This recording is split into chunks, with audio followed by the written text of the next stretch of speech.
as the winner will get sole possession of first place in the conference. This girls' game, maybe not so much. Henley, the first matchup, 67-33 at Hidden Valley on February 16th, and there's little reason to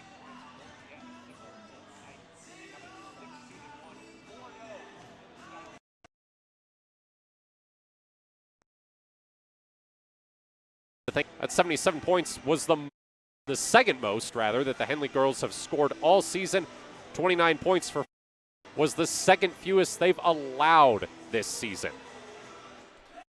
Yeah, I mean, Henley just certainly outmatched Hidden Valley last time these two teams met up, and been the story that we've seen from Henley all year long. They just play such tight defense. They're frustrating to play. Don't know how to beat the press effectively. You really don't know how to beat Henley, and Hidden Valley last time I look for Henley to kind of employ the same strategy tonight. Yeah, 36 steals in their first matchup against Hidden Valley, and that's counting for all the turnovers they forced just by passes out of bounds, 5-second violation, that nature. So, yeah, honestly look for a pretty one-sided matchup here.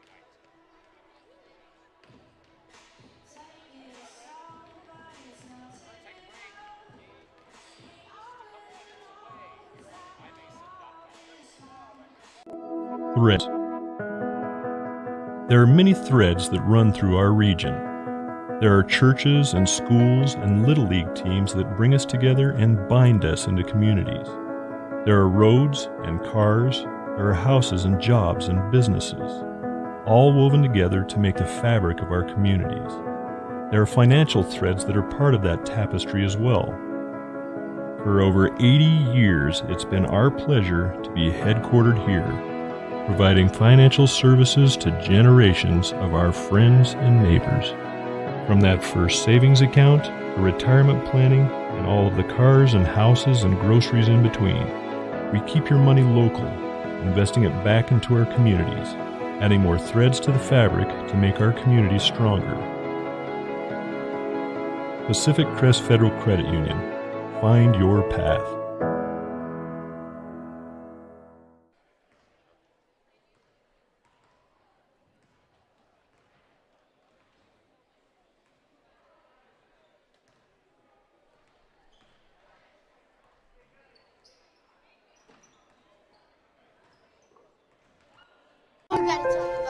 The innocence of youth.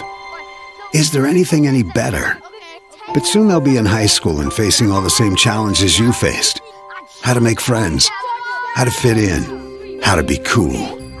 We want our children to have everything they'll need to live fulfilling and productive lives. Make sure the kids in your family are among the more than 120,000 participants here in Oregon who take part in high school sports or activities.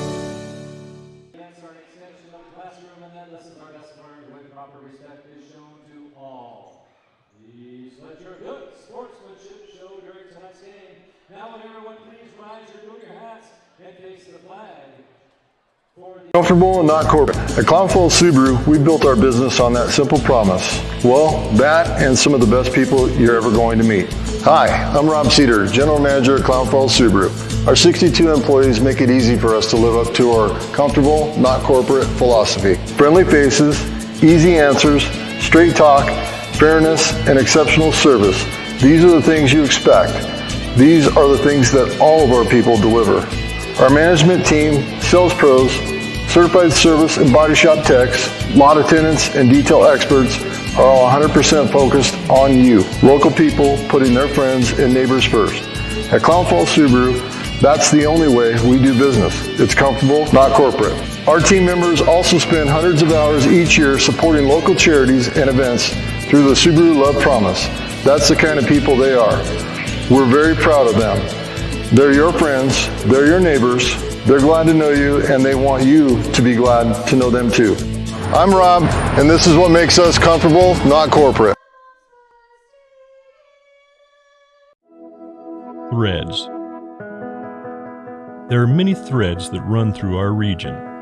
There are churches and schools and Little League teams that bring us together and bind us into communities. There are roads and cars, there are houses and jobs and businesses, all woven together to make the fabric of our communities. There are financial threads that are part of that tapestry as well. For over 80 years, it's been our pleasure to be headquartered here, providing financial services to generations of our friends and neighbors. From that first savings account, to retirement planning, and all of the cars and houses and groceries in between, we keep your money local, investing it back into our communities, adding more threads to the fabric to make our communities stronger. Pacific Crest Federal Credit Union. Find your path.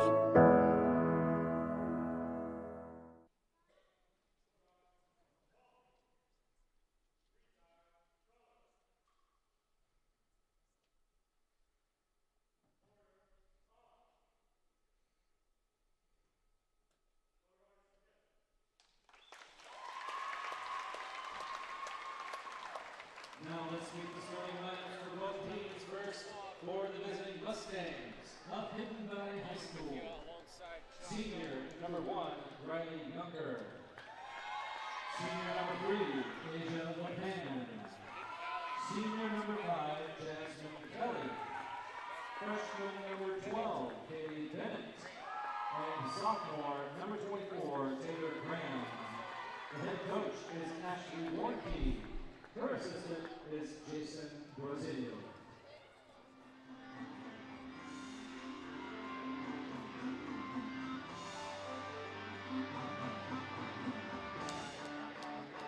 And now here are your Henley Hornets. Wearing the white home jersey, freshman number 3, Weston Shea.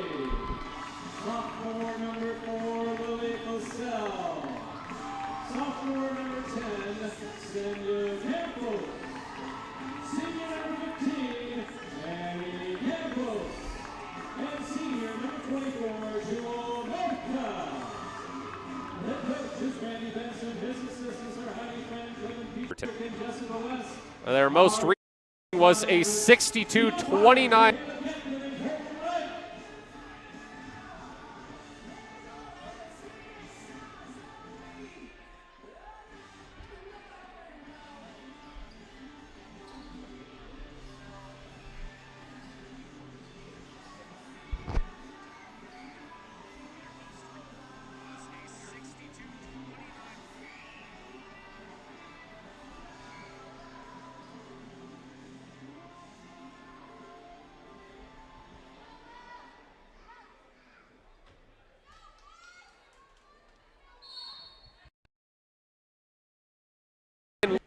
And here we go.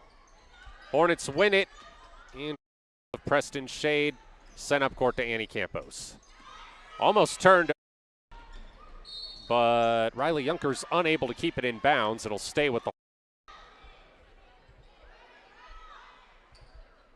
Vassell, Shade. Annie Campos dishes it to Senya. Vassell pulls up from mid-range, rims out, rebounded by Graham. Mustangs with their first possession. It's Kaylee Bennett. Asia LePan.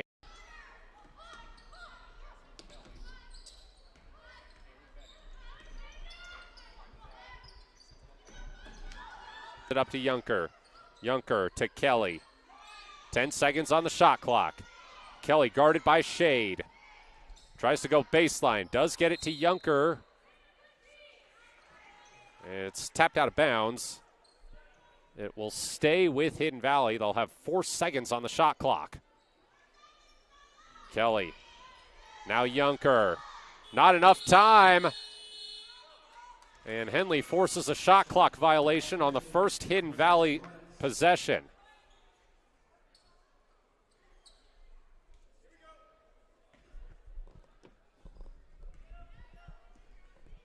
Shade.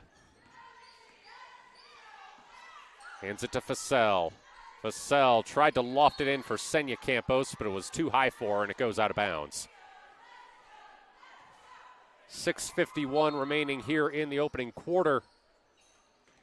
Still scoreless.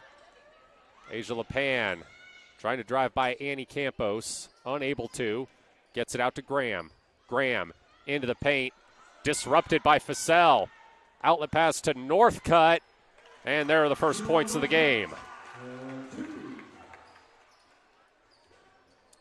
Bennett trying to inbound. Almost had it stolen by Annie Campos. And it will go down as a turnover as it last touched Asia LePan before going out of bounds. Brief pause here before the inbound, as Taylor Graham had to tie her shoe. Now Shade looking to throw it in. She's got Senya Campos on the elbow. She drives and scores.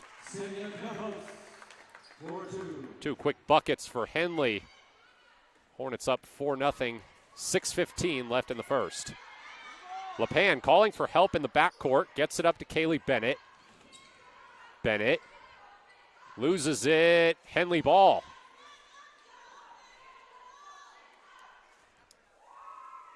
Three early turnovers for Hidden Valley. As Preston Shade gets the inbound, finds a lane, dishes it to Senya Campos. That layup was too strong. Rebounded by Kelly. Thrown up to LePan. This is Bennett. Guarded by Northcutt. Throws it to Junker. Junker to LePan. To Bennett. In the corner, Junker, and she picks up a foul. Well, draws a foul, really, as she drove on Fussell. That's the first foul call of the game. As Kennedy Modine, Bailey Ladner, and Maya Mock check in for Senya Campos, Fussell, and Preston Shade. 5:38 left in the first quarter. Still a 4-0 lead for Henley. Kelly inbounds, throws it over the head of Riley Junker and out of bounds. Those are the kind of mistakes that Henley has forced so many of their opponents to make. With this tight defense, it just does not let up. Well, especially on those inbound passes. I mean, they make it so difficult to even get the ball in play sometimes. Annie Campos earns a trip to the free throw line. Pulled a nice spin move in the paint to get that one. Her first personal, first team foul, sends Annie Campos to the line for 2 shots. She had 9 points, 9 steals, 6 rebounds, and 2 assists in the first Hidden Valley game. Almost a double-double with steals. That is not something you see very often. She goes 0 for 2 from the free throw line, but Bailey Ladner's going right back. Fouled on the rebound. And back-to-back fouls on Asia LePan.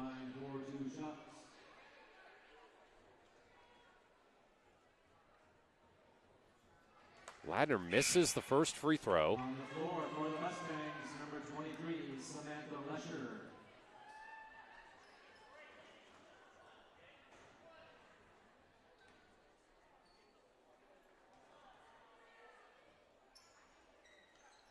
Misses the second. Northcutt, the putback. So at the end of the day, no real harm. Hornets get 2 points anyway. Sam Lesher is in now for the Mustangs as they throw it up to Kaylee Bennett near half court. Graham, Junker, Bennett. 3 off the mark for Jasmine Kelly. And it's Kennedy Modine the other way. Modine tried a bounce pass that went off the foot of Junker and will be an inbound for Henley as Senya Campos and Lily Fussell check back in, replacing Annie Campos and Jewel Northcutt. 4:56 to go here in the first quarter. It's a 6-0 lead for the Hornets. Inbound to Ladner. Ladner in some trouble, just hands it to Lily Fussell, who can't hit. The rebound comes to Kennedy Modine, who is fouled on the shot. Foul charge to number 5, Jasmine Kelly, her first personal, 3rd team. Kennedy Modine is at the line for 3 team fouls on Hidden Valley as Kennedy Modine misses a free throw. Henley has missed their first 5 free throws. 4:47 to go in the opening quarter. And Modine breaks the streak. Kelly. Bennett.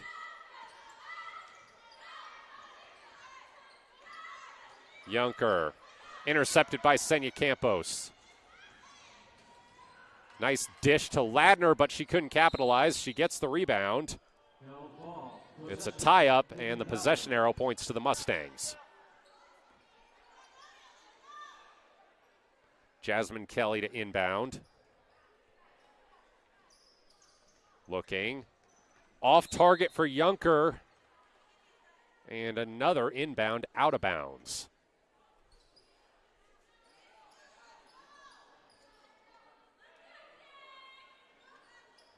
Fussell to take it for Henley. Throws to an open Mock, who nails a three. Off the glass, three, Maya Mock. I like the confidence from Mock to take that shot straight off the inbound and swishing it. That looked nice. Number 11, Bailey Ladner, her first, second team foul for the Hornets. Bailey Ladner picks up a foul, and she'll check out for Preston Shade. Kelly back to inbound for Hidden Valley. Bennett. Floats it over to Junker. Junker bounces it to Kelly. Kelly bricks a three. Rebounded by Senya Campos. Nice pass to Fussell. Too strong on the layup. Taken the other way by Taylor Graham. Sent ahead to Sam Lesher. She's disrupted by Preston Shade. But the ball goes out of bounds off Shade. So Hidden Valley will have an inbound underneath the Henley basket. Looks like they changed Maya's triple to a two-pointer. So score right now 9-0 favor of the Hornets. Junker. Kelly. Almost intercepted by Modine, but it comes to Bennett. She gives it to Graham. Graham drives. Nice split the defense. Nice job splitting the defense to get Hidden Valley on the board. 3:35 to go in the first. Open three for Mock. She misses that one. Rebounded by Fussell. She's bumped. And that's going to be the 4th foul of the quarter on Hidden Valley. Her first personal, 4th team foul. Fussell inbounds to Senya Campos. Almost lost the ball, picked it back up and scored.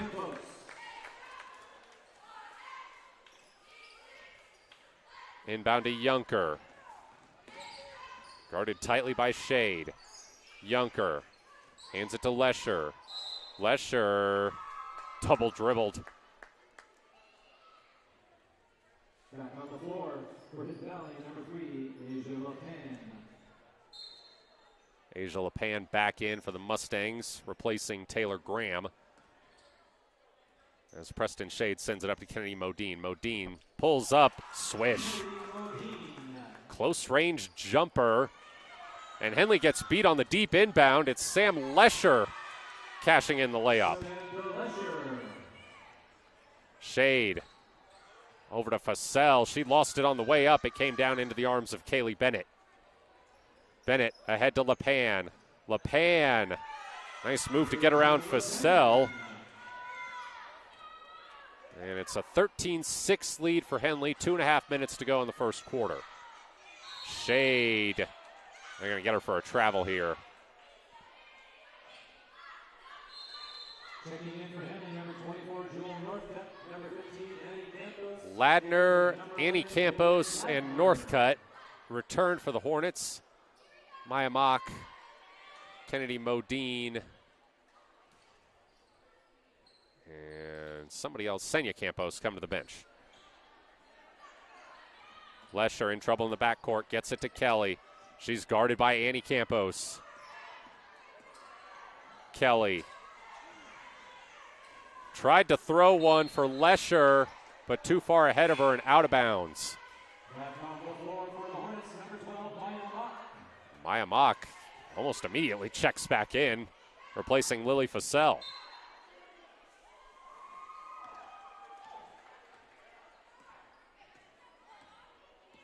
Shade finds space, kicks it to Annie Campos. She drives, pulls up, wouldn't roll in. Ladner got the rebound. It finds its way to Shade. Shade out to Northcutt at the top of the key. Now to Annie Campos. Right back to Northcutt from the free throw line. Great ball movement leading to a bucket for Jewel Northcutt. Always making the extra pass, this Hornets team paying off there. Intercepted. Bailey Ladner hands it to Shade. Elbow jumper would not fall. She gets her own miss. Kicks it out to Annie Campos. She pulls up and misses. Jasmine Kelly gets the rebound, but they turn it over. Campos, again, that time she scores. They never let up either. They never let up. A good bucket. 11-point lead for Henley. And Hidden Valley calls timeout. Matt Bowling here alongside Josh Eldredge. You're watching Henley basketball on mybasin.com. Thanks to Les Schwab Tires, I'm a confident backseat driver, but Mom's a little stressed about spending. Remember, deep breaths and watch your speed. Even though we're watching our wallets, Les Schwab is still watching out for our safety. So turn here. During the Les Schwab Founders Celebration Sale, save up to $150 instantly on select sets of 4 tires. Les Schwab Tires, doing the right thing since 1952. Henley in control early, up 17-6 with just about a minute to go, a little over a minute to go in the first quarter. We'll know exactly how much time is left once they get the timeout countdown off the scoreboard.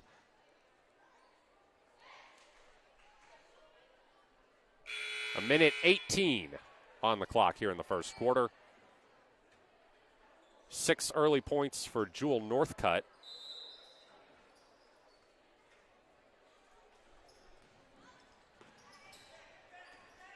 Inbound to LePan. She almost loses the handle. Able to get it across half court. LePan. Taken away by Annie Campos. And an easy bucket for the senior. Kelly gets it into Bennett.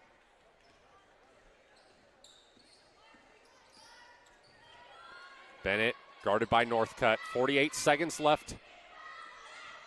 Another pass stolen by Annie Campos. And another layup on the other end. Now she's got 6 points. She might very well get that double-double with steals tonight that she fell just short of in the last Hidden Valley game. They called Bailey Ladner for a foul.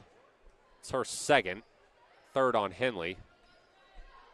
36.1 seconds on the clock here in the first quarter. Inbound to Lesher. Over to Bennett. Bennett not on the same page with Willow Brazil, and it's another pass out of bounds. 22.8 seconds on the clock in the first quarter. Henley can hold for the last shot if they want to. Shade brings it up. Shade finds space, gets it to Northcutt. Northcutt gets it to roll in. 8 points in the first quarter for Jewel Northcutt as they inbound it to Lesher. Hidden Valley's got to hurry. 4 seconds left. Lesher gets it to Brazil, who's guarded tightly and unable to get a shot off. And that's how we'll end the first quarter. Henley 23, Hidden Valley 6. Matt Bowling here alongside Josh Eldredge. It's Henley basketball on mybasin.com. Wait, all I do is wait. So lonely, I just sigh and moan. Seems like I've been waiting forever, wondering if you're coming home. I just saw your face, I know you're coming home.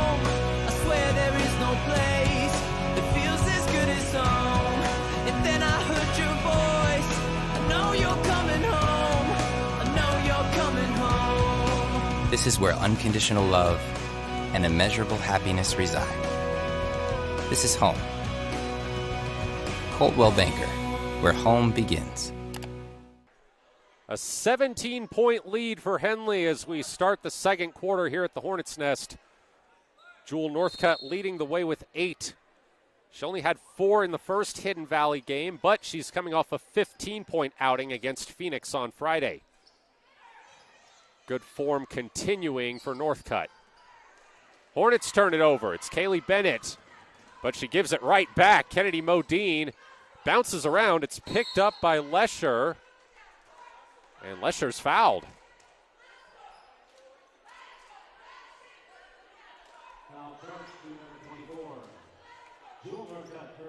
It's on Northcutt, and it's the first of the quarter. Kaylee Bennett will inbound for the Mustangs.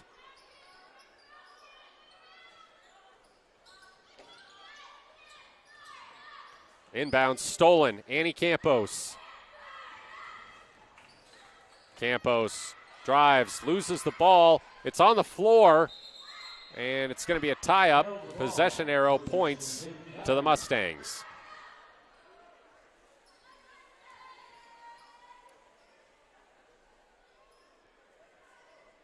Mustangs didn't realize it was their ball. Now Riley Junker comes to take the inbound. Throws it into LePan.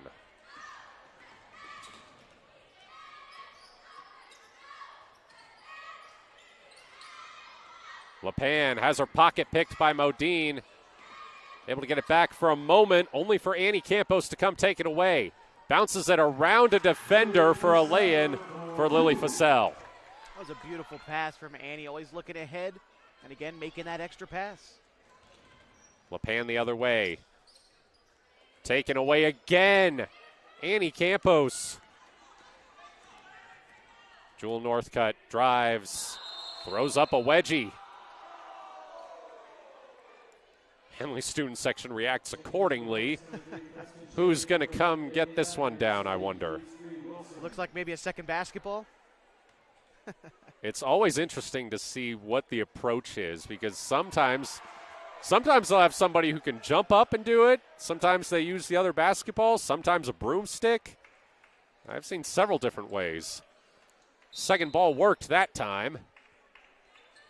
And Lily Fussell will throw it in to Modine. Foul on the floor, no, a travel. A 25-6 lead for Henley, 6:46 to go in the second quarter. LePan trying to inbound, intercepted by Shade. Senya Campos gets past her defender. No look pass to Modine. She bounces it to Ladner, and Ladner gets fouled.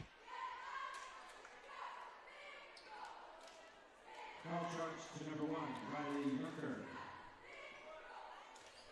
It's on Riley Junker. That is her second, and it evens the count at 1-1 this quarter. Inbound is tipped, so Henley will have another one.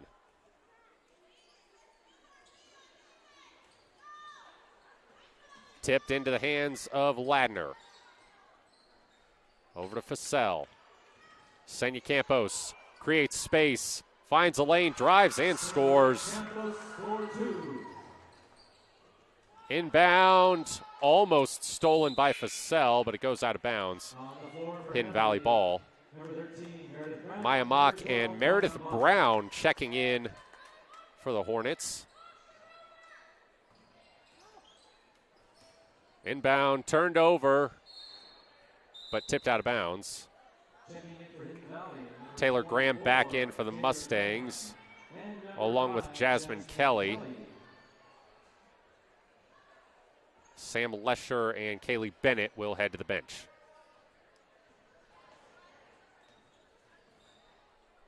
Inbound to Ladner, who throws it up immediately. It won't go. And Lily Fussell is called for an over-the-back foul, going for the rebound. 6:12 left in the first half. It's a 21-point lead for the Hornets. LePan fouled on the shot.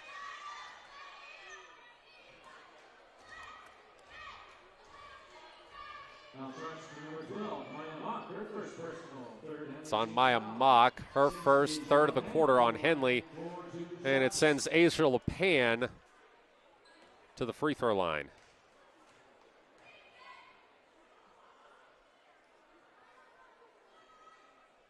LePan had 3 points in the first Hidden Valley Henley game, and she's got that many right now after making the first free throw. Make that 4.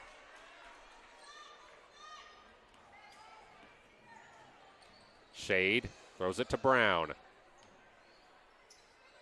Fussell, Brown, Ladner in the paint, spins, bounces it down low, and one, Preston Shade. The ball movement has been absolutely tremendous for Henley tonight, and it results in looks like that. This might be the most free-flowing we've seen this offense work so far this season. I mean, they look like they're able to do anything that they want to so far.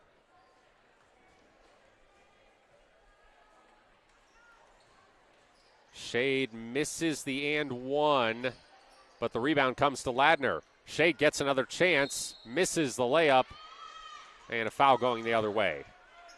5:47 left in the first half. Bailey Ladner just picked up her third foul, so she'll check out for Senya Campos. Taylor Graham inbounding for the Mustangs. Into LePan. LePan dribbled it out of bounds.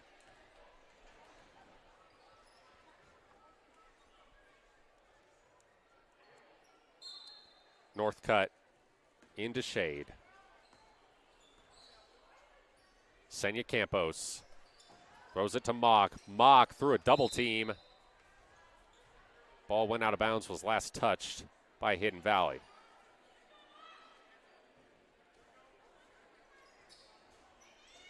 Senya Campos throws it to Brown. She pulls a three, misses short. Rebounded by Preston Shade. She's got space for a mid-range. That one too strong. Graham is bumped as she tried to take it up court. And that's the fifth foul of the quarter on Henley. So it'll send Taylor Graham to the free throw line. She didn't score in Hidden Valley's first game against Henley. And with that free throw getting a nice rattle in, she's got 3.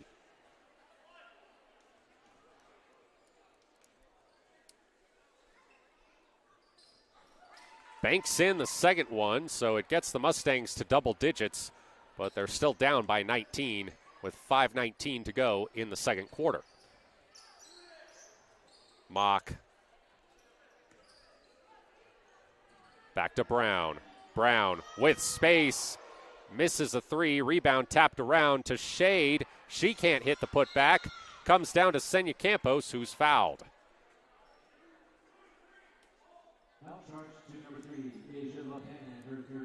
It's on Asia LePan. That's her third. Senya Campos makes the first free throw.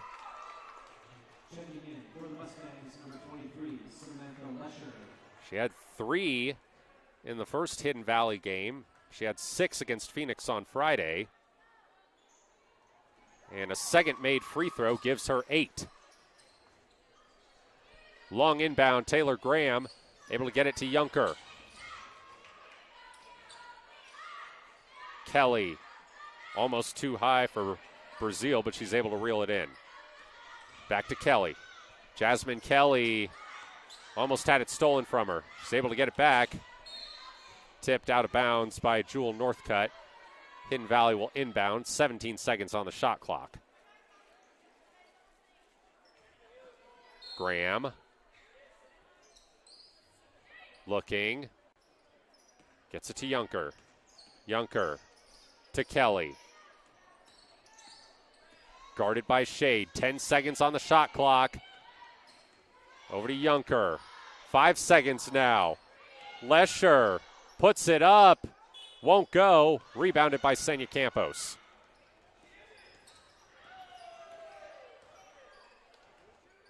Dish to Shade. Misses the three. Kelly grabs the rebound.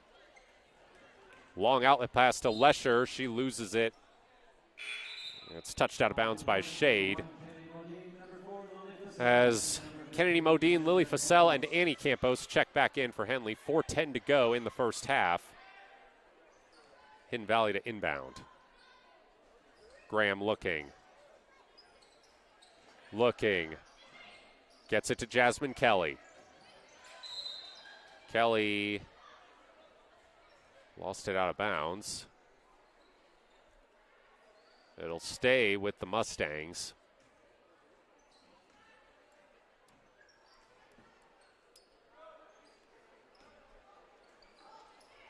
Kelly throws it into Junker. Guarded by Fassell. Bounces it off of her and out of bounds again.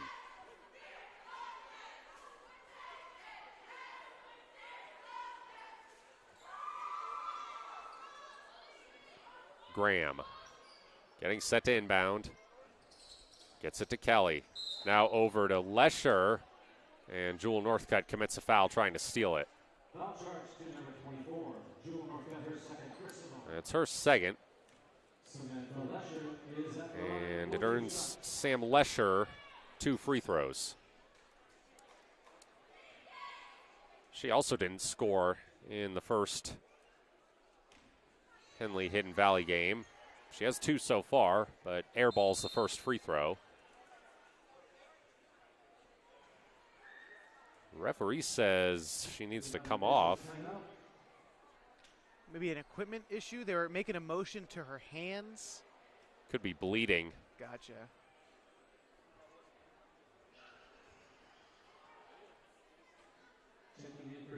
So they're going to bring in Kaylee Bennett, and she'll take the free throw.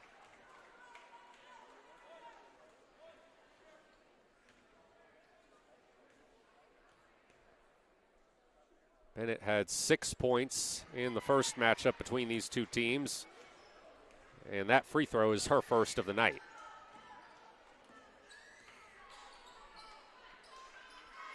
Modine to Senya Campos. Fouled.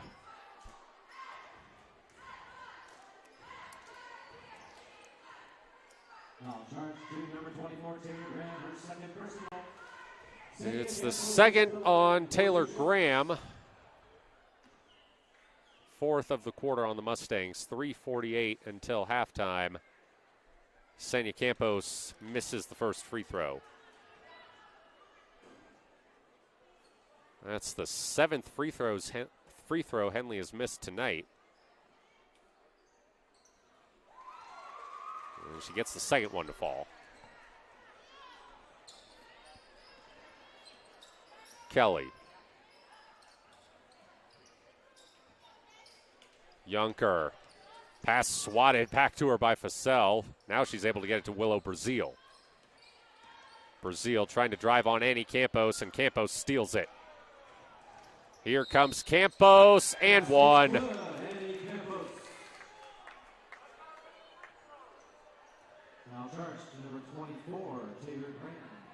It's pretty much just automatic for her. When she finds a lane to the hoop, you can almost bet that's 2 points.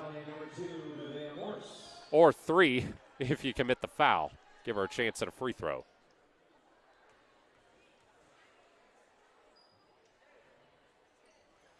It is 3 as she makes the and one.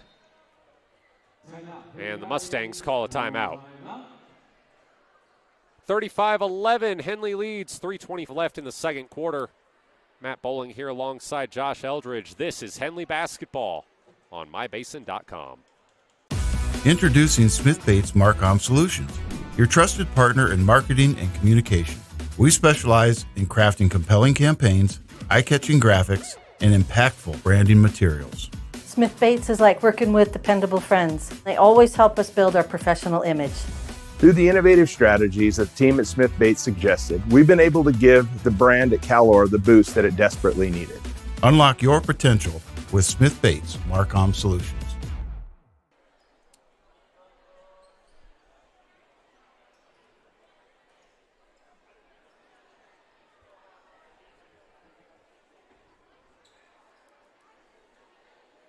Meredith Brown and Preston Shade check in for Henley coming out of the timeout.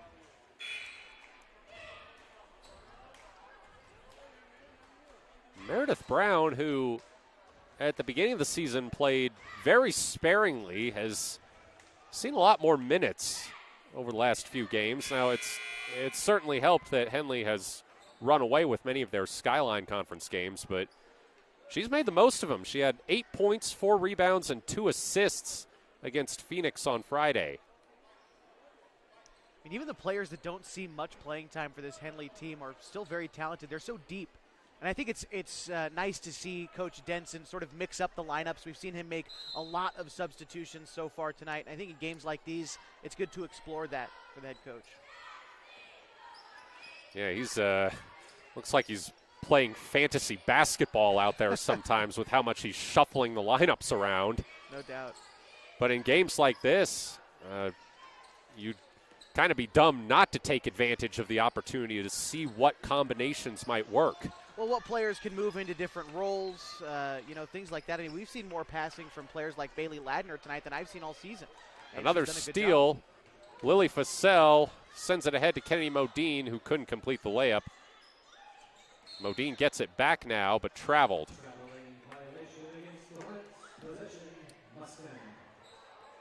Henley pulled down 20 offensive rebounds in their win at Phoenix on Friday. Not sure exactly how many they have tonight, but second chance opportunities have been plentiful again.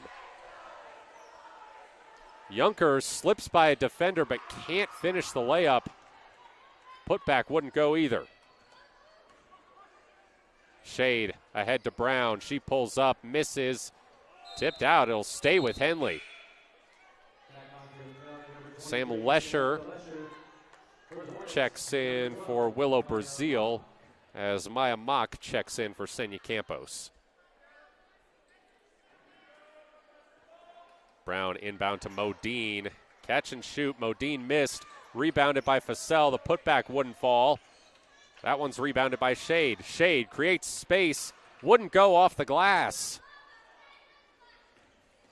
Kelly ahead to Lesher. Lesher drives, loses it. Last touch by Henley.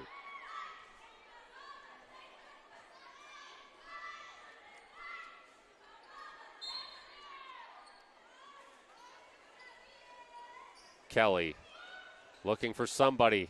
Finds Junker. Junker put it up and missed. Out of bounds. They'll say she was the last one to touch it. So it's Henley ball. 2:03 to go here in the second quarter. Hornets up by 24.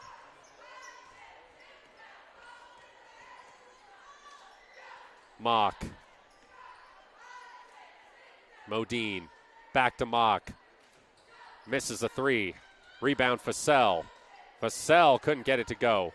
Comes to Modine. Modine can't get the roll in.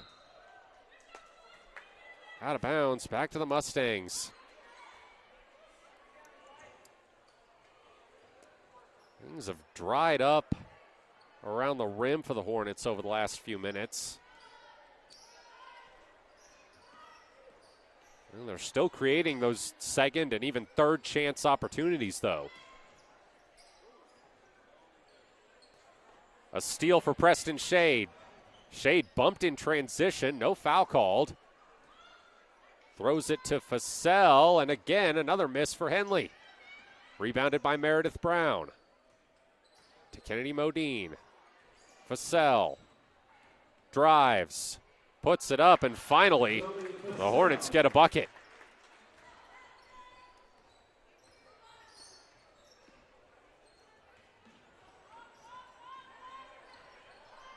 Nevaeh Morse handling it, gets it to Sam Lesher.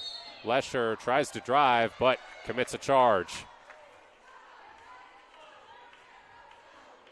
Foul charge to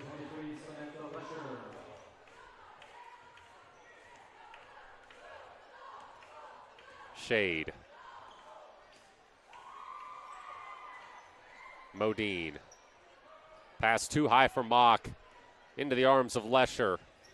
37 seconds left. Lesher trying to go coast to coast and does. Nice bucket there for Sam Lesher. As Henley the other way throws it to Mock. Mock can't hit in the paint. Putback won't fall for Fussell. Another opportunity misses. Rebound tapped out to Shade. Meredith Brown for three. Rattles out. And a foul on the rebound. 13.5 seconds. Free throws coming for Hidden Valley.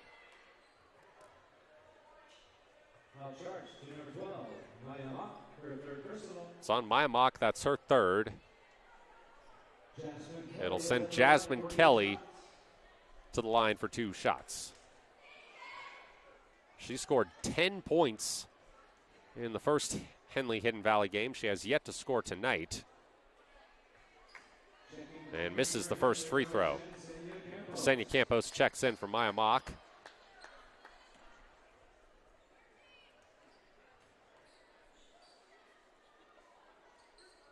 Kelly makes the second free throw. 12 seconds. Shade brings it up.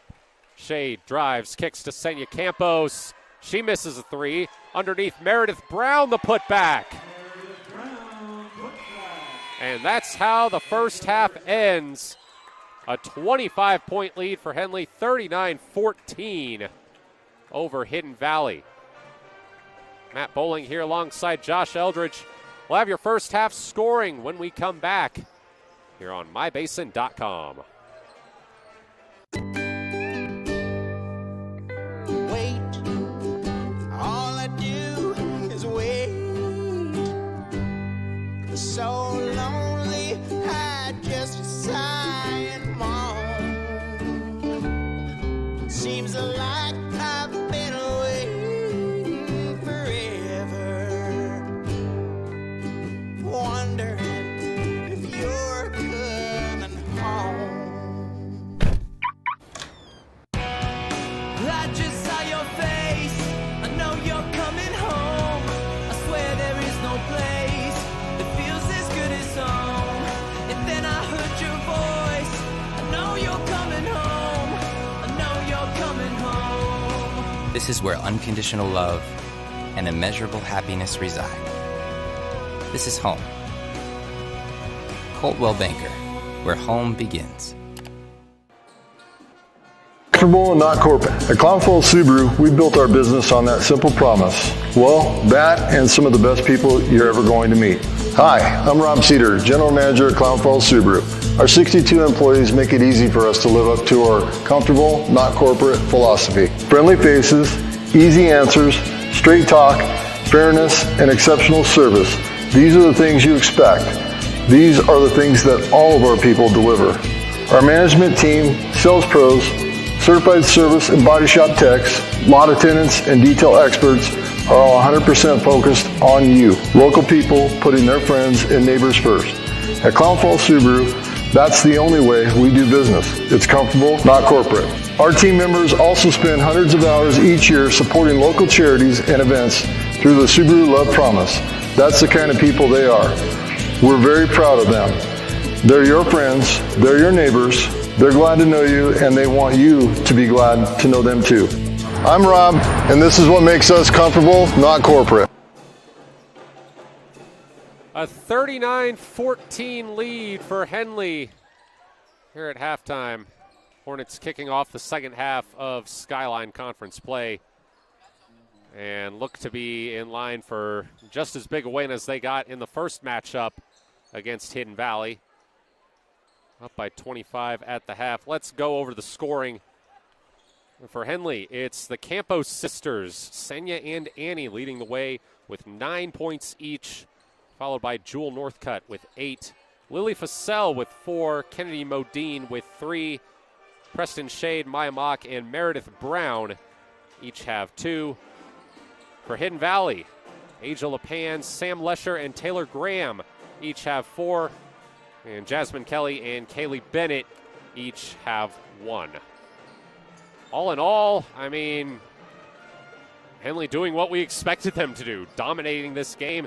They could be up by even more if they didn't go cold for a little bit, just a little bit there in the second quarter. Had trouble scoring around the rim. But, I mean, hard not to be dissatisfied with a 25-point lead, holding your opponent to 14 points in the first half. Yeah, they, like I said, in that, I think it was the second quarter, Henley just looks like they're able to do whatever they want to. It's the most free-flowing we've seen their offense, and it seems to me like Hidden Valley's defensive plan is basically hope that Henley misses. They're playing really soft on defense, especially on the perimeter, and it's allowing a lot of offensive rebounds for Henley, and that's where they're getting a lot of their points, is on those second and third chance looks, and they're up big for that reason. Just having trouble even inbounding the ball at times. I mean, they're trying for the long inbounds. They've had mixed success with those, been able to beat Henley on a couple, but other times the Henley players have just been able to drop back like defensive backs in coverage and get the interception. Right, and aside from the free throws that Hidden Valley has made, that's really been their only offensive output, has been getting behind the Henley defense with the long inbound passes, trying to just get in front of them and get uncontested looks. When they get into their normal flow of the offense, Henley has been completely locked down, and I don't know how many buckets, maybe one or two, that Hidden Valley has scored out of an offensive set rather than just trying to score in transition.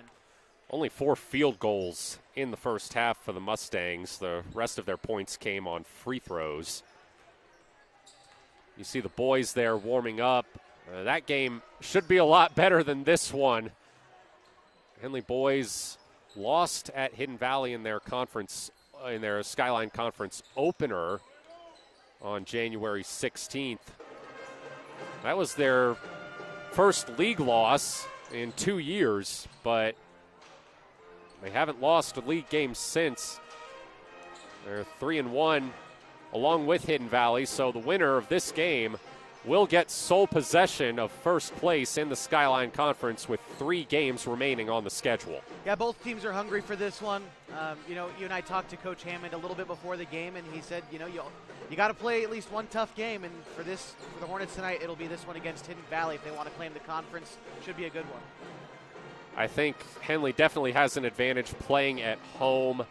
We've seen this home crowd and home environment help boost the Hornets to wins over Mazama, and really I think helped them come out swinging against Klamath Union, putting the Pelicans in a hole from which they were never really able to come close to digging themselves out of. So I think Henley would much rather have had a game like this here than perhaps the other way around. Opening the league schedule at home against a tough Hidden Valley team versus getting that second one here at the Hornets' Nest. Yeah, they look to come out hungry, I'm sure, and they're the healthiest they've been. Last time these two teams met up, it was Marcus's first game back, I think, and he's gotten back into form. I'm looking for big things from Henley tonight. They got to come out fast because Hidden Valley will. It should be a fun one, and that one tips off a little bit after this one is over. Right about 7:30 is the target start time for that one. Also got another big matchup happening here in town. Oregon Tech hosting Southern Oregon. That game, Lady Owls right now are over on 104.3 and 960 Sports, and the Hustlin' Owls will be tipping off at 7:30 on KLAD. Yeah, just in case you're curious, right now the fourth quarter just got started up there at Danny Miles Court. SOU's leading OIT 64-51. So the Lady Owls got a little bit of a hill to climb there. Another score update for those Skyline Conference fans and Klamath Basin fans. Mazama is out there visiting Phoenix right now. Score there in the third quarter, Phoenix 22, Mazama 18. So a bit of a close game out there. Real barn burner, that one.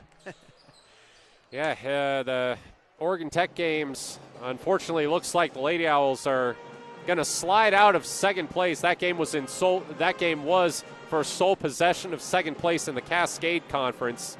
The loss would drop them into third, but they've already clinched a spot in the conference tournament, and as we all know, anything can happen in the conference tournament. Oregon Tech men, meanwhile, looking to strengthen their hold on third place in the Cascade Conference. They, too, have clinched a spot in the conference tournament. Both Oregon Tech teams ranked in the NAIA Top 25, shaping up to be a really strong year for Hustlin' Owls basketball and Lady Owls basketball, and they're not losing that much to graduation either. not at all. No, these teams function so well, especially at home. This is, at least since I've been in the Klamath Basin for the past 5 years, this is the best I've seen both teams at the same time. And so it's an exciting time for Owls fans. Second half, just a couple minutes away. We're going to take another break. Matt Bowling here alongside Josh Eldredge. You're watching Henley basketball on mybasin.com.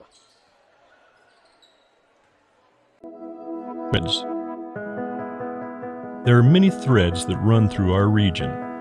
There are churches and schools and little league teams that bring us together and bind us into communities. There are roads and cars. There are houses and jobs and businesses, all woven together to make the fabric of our communities. There are financial threads that are part of that tapestry as well. For over 80 years, it's been our pleasure to be headquartered here, providing financial services to generations of our friends and neighbors. From that first savings account, the retirement planning, and all of the cars and houses and groceries in between, we keep your money local, investing it back into our communities, adding more threads to the fabric to make our communities stronger. Pacific Crest Federal Credit Union. Find your path.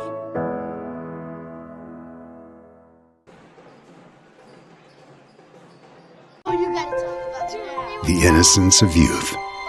Is there anything any better? But soon they'll be in high school and facing all the same challenges you faced. How to make friends, how to fit in, how to be cool.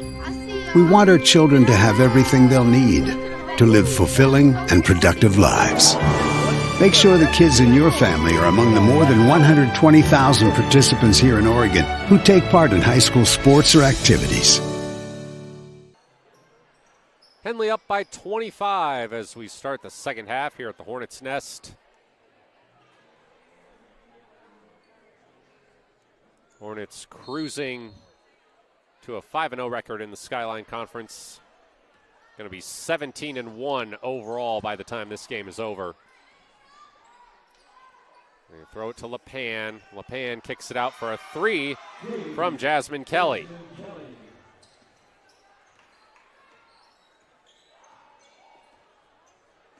Annie Campos. Hands it to Senya Campos. Senya drives and one. Nice roll on that one for Senya.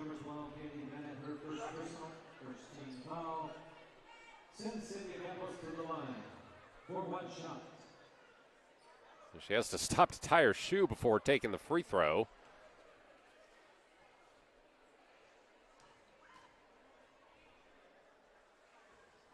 And she makes it. LePan. Guarded by Annie Campos. Hands it to Yunker. Riley Yunker throws a pass that's intercepted by Jewel Northcutt. Northcutt trying to go coast to coast. Can't finish on the other end, but Senya Campos grabs the rebound. She has plenty of room to pull a three and connects. Senya Campos with 6 points in the first minute of the third quarter. She's up to 15 for the game. LePan to Graham. Hands it to Bennett. Bennett, top of the key, three, would not go, and it falls to Bailey Ladner. Campos, Senya Campos. Throws it to Annie. Annie, what a dish to Bailey Ladner. And those are the first points of the game for the junior. Up to a 30-point lead for the Hornets. 6:16 to go in the third quarter. Graham. Baseline, kicks to LePan. LePan out to Bennett. Bennett drives, puts it up, misses, rebound. Pulled in by Taylor Graham. LePan. And looks like Annie Campos is called for the foul. That's her first. Evens the count at 1-1 for the quarter. Kelly, guarded by Mock on the inbound.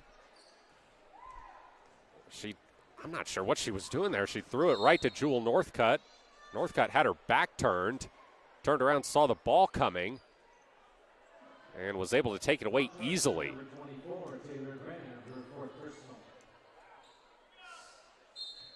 Taylor Graham picks up a foul on the other end. Inbound to Ladner to Senya Campos. Unable to hit from point blank range. Ball goes out of bounds.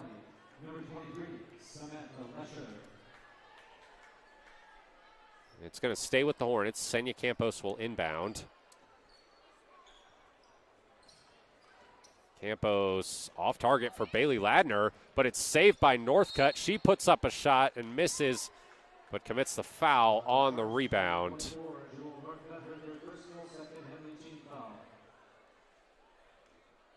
That's her third. Second on Henley.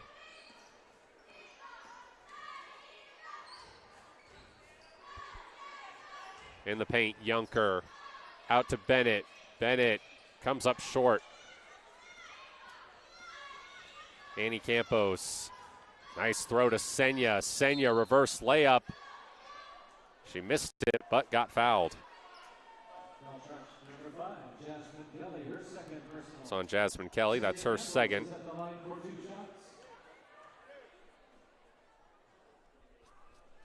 And Senya Campos makes the first free throw. Kennedy Modine and Preston Shade come in for Annie Campos and Jewel Northcutt. Senya's second free throw rattles out. So it's 48-17 Henley, 5:14 to go in the third quarter. Kelly throws it off target for Kaylee Bennett. Goes out of bounds. And Henley gets it back. Shade. To Modine. Modine finds a lane, misses, but gets fouled. Meredith Brown getting set to check back in as Kennedy Modine will shoot 2 free throws.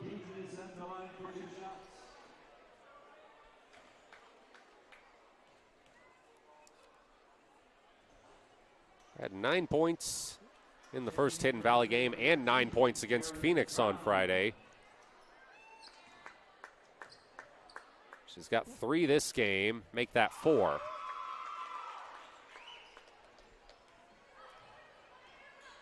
.32-point lead for Henley inside 5 minutes to go in the third quarter. Open for a bucket is LePan. And that's a defensive lapse we haven't really seen so far from Henley. Shade can't answer on the other end.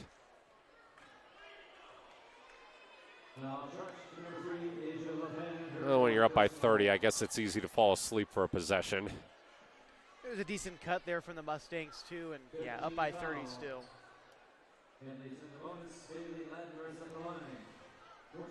That was their 5th team foul for Hidden Valley, at least, so Henley going to be shooting free throws the rest of the way. Good opportunity to keep getting looks there. That's the only really part of the game they've struggled in so far, was at the free throw line. That was a 4th foul on LePan, and she checks out for Willow Brazil.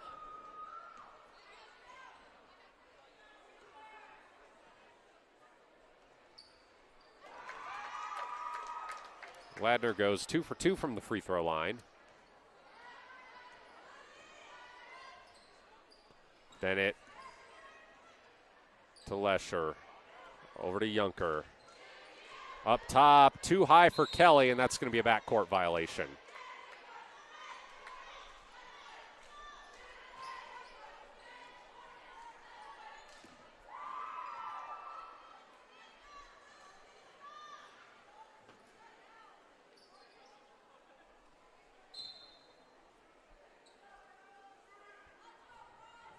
Shade to Fussell. Fussell dribbles in from the key and sinks the mid-range.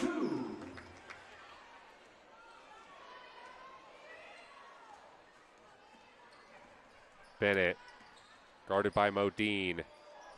Able to get by her and a couple other defenders for the bucket. Fussell answers on the other end. That's a three.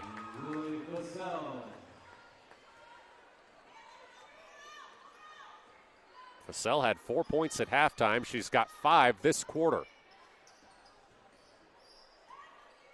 Bennett. Taken away by Fussell. Fussell with a clear path for a moment.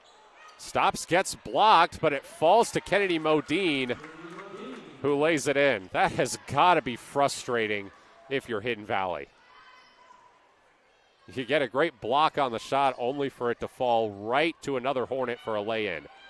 And there's another turnover. Preston Shade zips it to Bailey Ladner, who steps around the defender but can't complete the layup.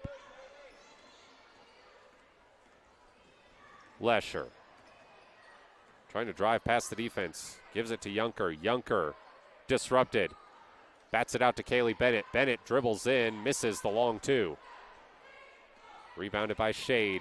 Shade looking to go coast to coast, but gets called for a charge. Sam Lesher did a nice job taking that one. First foul on Preston Shade, and it's the third on Henley. Bailey Ladner checks out for Jewel Northcutt. Hornets have a 37-point lead with 2:40 to go in the third quarter. We will have a running clock in the fourth as Modine with a steal and a layup.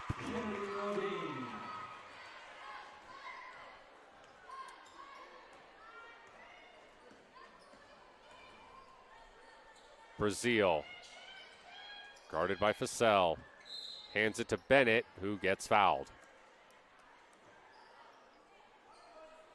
Charge to number 1, Kennedy Modine, her first personal. Checking in for Hidden Valley, number 2, Nevaeh Morse. Nevaeh Morse checks in for the Mustangs as Jasmine Kelly gets set to inbound. She's able to get it to Yunker. Yunker kicks it along the baseline to Lesher. Lesher puts it up, bricks the shot, and it's rebounded by Shade. Shade throws it down ahead to an open Northcutt who can't finish. Rebound comes to Brazil. 2 minutes left in the third quarter. Henley up 60-21. Another turnover. Modine, but she's called for a travel. That was kind of a weird spot. She got tangled up and was trying to run with it. She wasn't able to put it down for a dribble. Wonder if she really even had possession of the basketball entirely before that call was made, but travel and a turnover, you live with it. Yeah, you don't typically hear many complaints about officiating when it's a 39-point game. Yeah. With the exception of maybe some folks probably wishing they would not call so many fouls so we could hurry up and get to the running clock. I think there's an argument for it to be made for it to be able to happen before the fourth quarter. Was the rule the same in football as well? I'm sure Henley got up to that margin. It is. It is. Okay. Second half. Full second half, so yes. Third quarter included. Interesting. Riley Yunker goes 0 for 2 from the line, and Senya Campos grabs the board. Meredith Brown for 3. Missed it. Nevaeh Morse the rebound. Now Jasmine Kelly. Lesher, guarded by Brown. Has it swiped away from her by Senya Campos. Good feed to Shade. She misses the layup. Fussell misses the putback. Gets it back for another try that won't fall. Finally, Senya Campos is there to clean it up.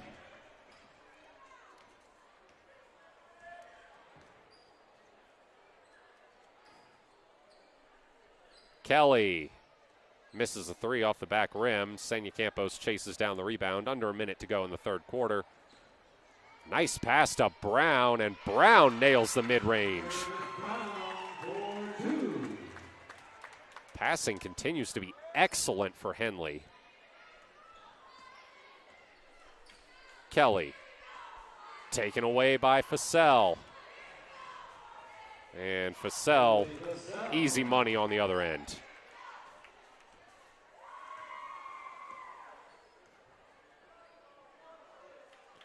Lesher able to get by Senya Campos, but Annie comes in and ties her up. 23.2 seconds to go. Possession arrow points to Henley.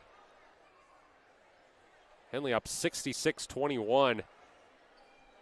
Hornets scored 67 points in the entire game the first time out against Hidden Valley. Offense still clicking from their 77-point outing at Phoenix on Friday. That was their second highest scoring total of the season. Brown airballs a three long, and Lesher takes it the other way. 3 seconds left, unable to get a clean shot off. Senya Campos with a block on Willow Brazil at the buzzer. So that's how we end the third quarter. Henley with a 45-point lead, and we are thankfully to the running clock.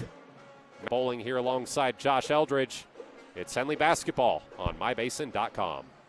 Comfortable and not corporate. At Clown Falls Subaru, we built our business on that simple promise. Well, that and some of the best people you're ever going to meet. Hi, I'm Rob Cedar, General Manager at Clown Falls Subaru. Our 62 employees make it easy for us to live up to our comfortable, not corporate philosophy. Friendly faces, easy answers, straight talk, fairness, and exceptional service. These are the things you expect. These are the things that all of our people deliver. Our management team, sales pros, certified service and body shop techs, lot attendants, and detail experts are all 100% focused on you. Local people putting their friends and neighbors first. At Clown Falls Subaru, that's the only way we do business. It's comfortable, not corporate. Our team members also spend hundreds of hours each year supporting local charities and events through the Subaru Love Promise. That's the kind of people they are. We're very proud of them. They're your friends, they're your neighbors, they're glad to know you, and they want you to be glad to know them too. I'm Rob, and this is what makes us comfortable, not corporate. A 9-point third quarter for Senya Campos has helped Henley to a 45-point lead. And we will have a running clock here for the fourth quarter, except on free throws. Lesher puts it up. Can't get it to bounce in. Ladner the rebound. And away come the Hornets. Ladner.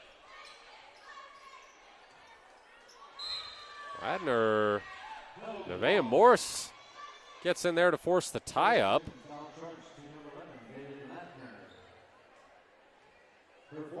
And the possession arrow. No, it's actually a foul called on Ladner. That's her fourth. Brazil throws it down low. He threw it right to Logan Whitlock. Offensive Player of the Year for 4A in football, sitting right there on the front row of the student section.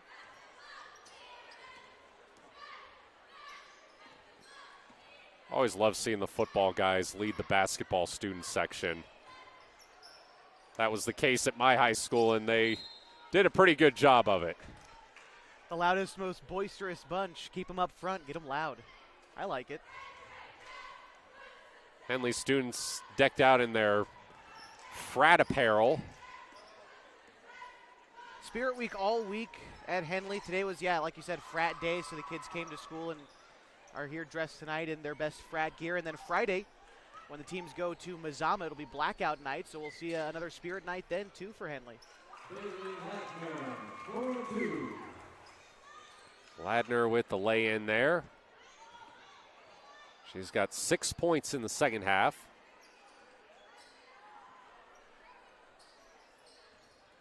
Lesher Junker. Morse.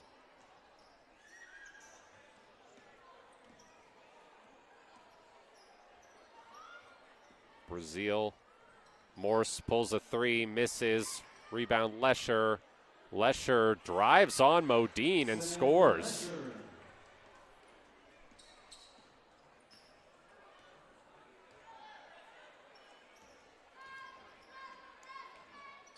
Modine finds a path to the hoop. I think that might have been partially blocked, but Annie Campos is there for the putback. Those are her first points of the second half. Didn't score in the third quarter, had 9 in the first. First half, that is. Lesher almost had it taken from her by Northcutt. They're tied up as it goes out of bounds. It's Henley ball. Clock's still running. 4:50 to go in this one.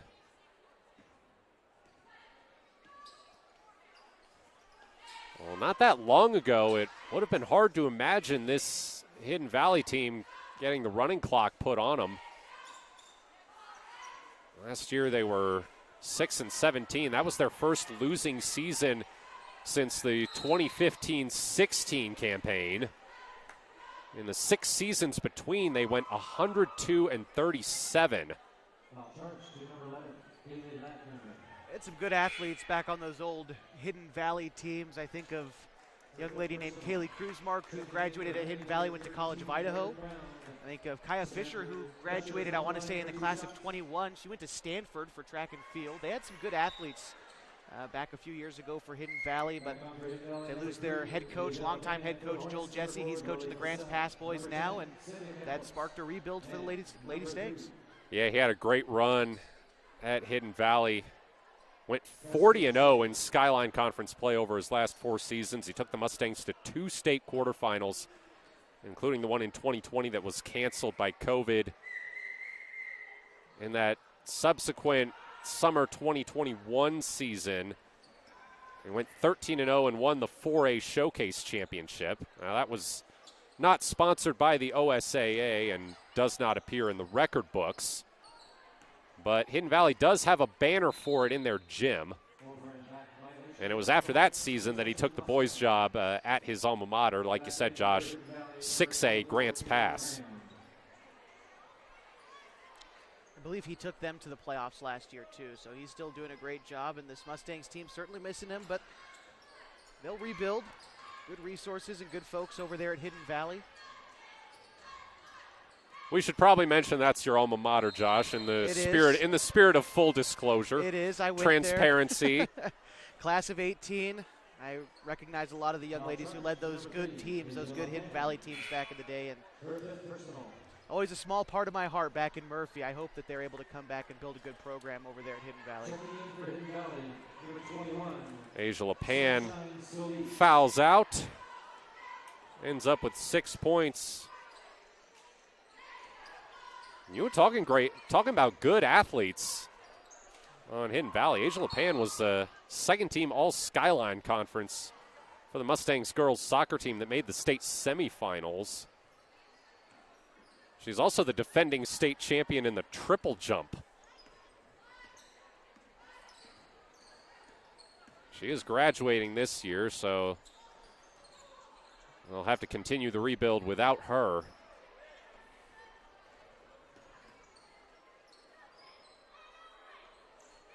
Meredith Brown over to Preston Shade. Throws it to an open Kennedy Modine, who's defended well by Jasmine Kelly. Can't finish. Fussell misses underneath. Taken the other way by Junker. Graham foul as Taylor Graham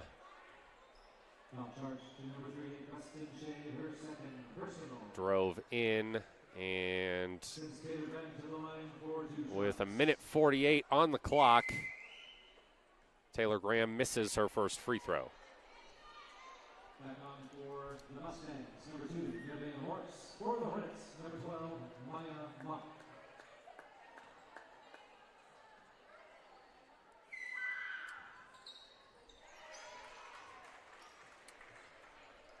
Graham makes her second free throw. Mock. Senya Campos. Vassell. Brown.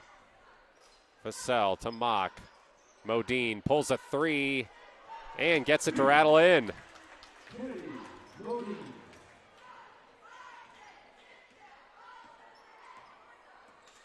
Graham. Intercepted by Modine. And lays it in on the other end. I'll tell you what, that's Henley girls basketball in a nutshell right there. Doesn't matter if it's a minute left in a 50-point game, they are still going hard on defense, and Modine comes up with another steal. They never stop competing. It's why they're one of the best teams in the state. They're going buzzer to buzzer. Brown misses a three, but Vassell is there for the putback.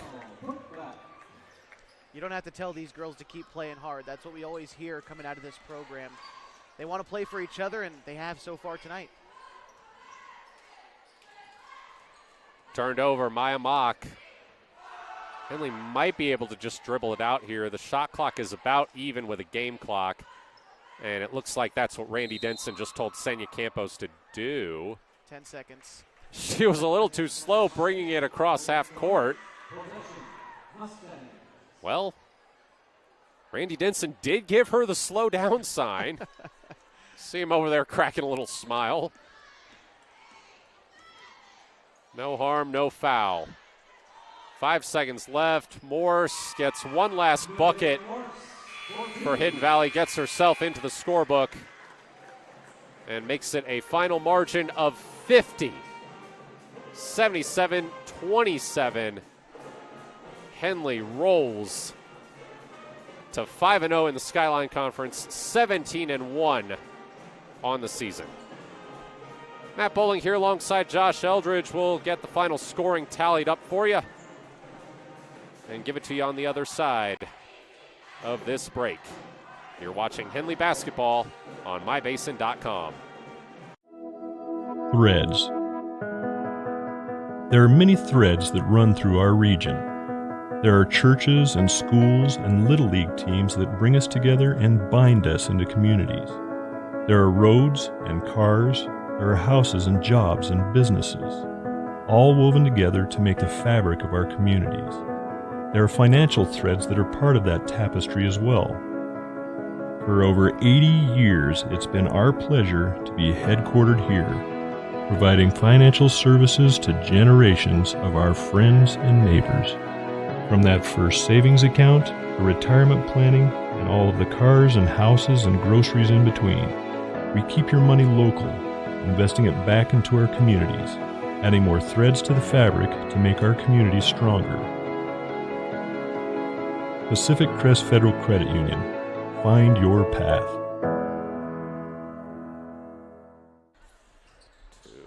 At Clown Falls Subaru, we built our business on that simple promise. Well, that and some of the best people you're ever going to meet. Hi, I'm Rob Cedar, General Manager at Clown Falls Subaru. Our 62 employees make it easy for us to live up to our comfortable, not corporate philosophy. Friendly faces, easy answers, straight talk, fairness, and exceptional service. These are the things you expect. These are the things that all of our people deliver.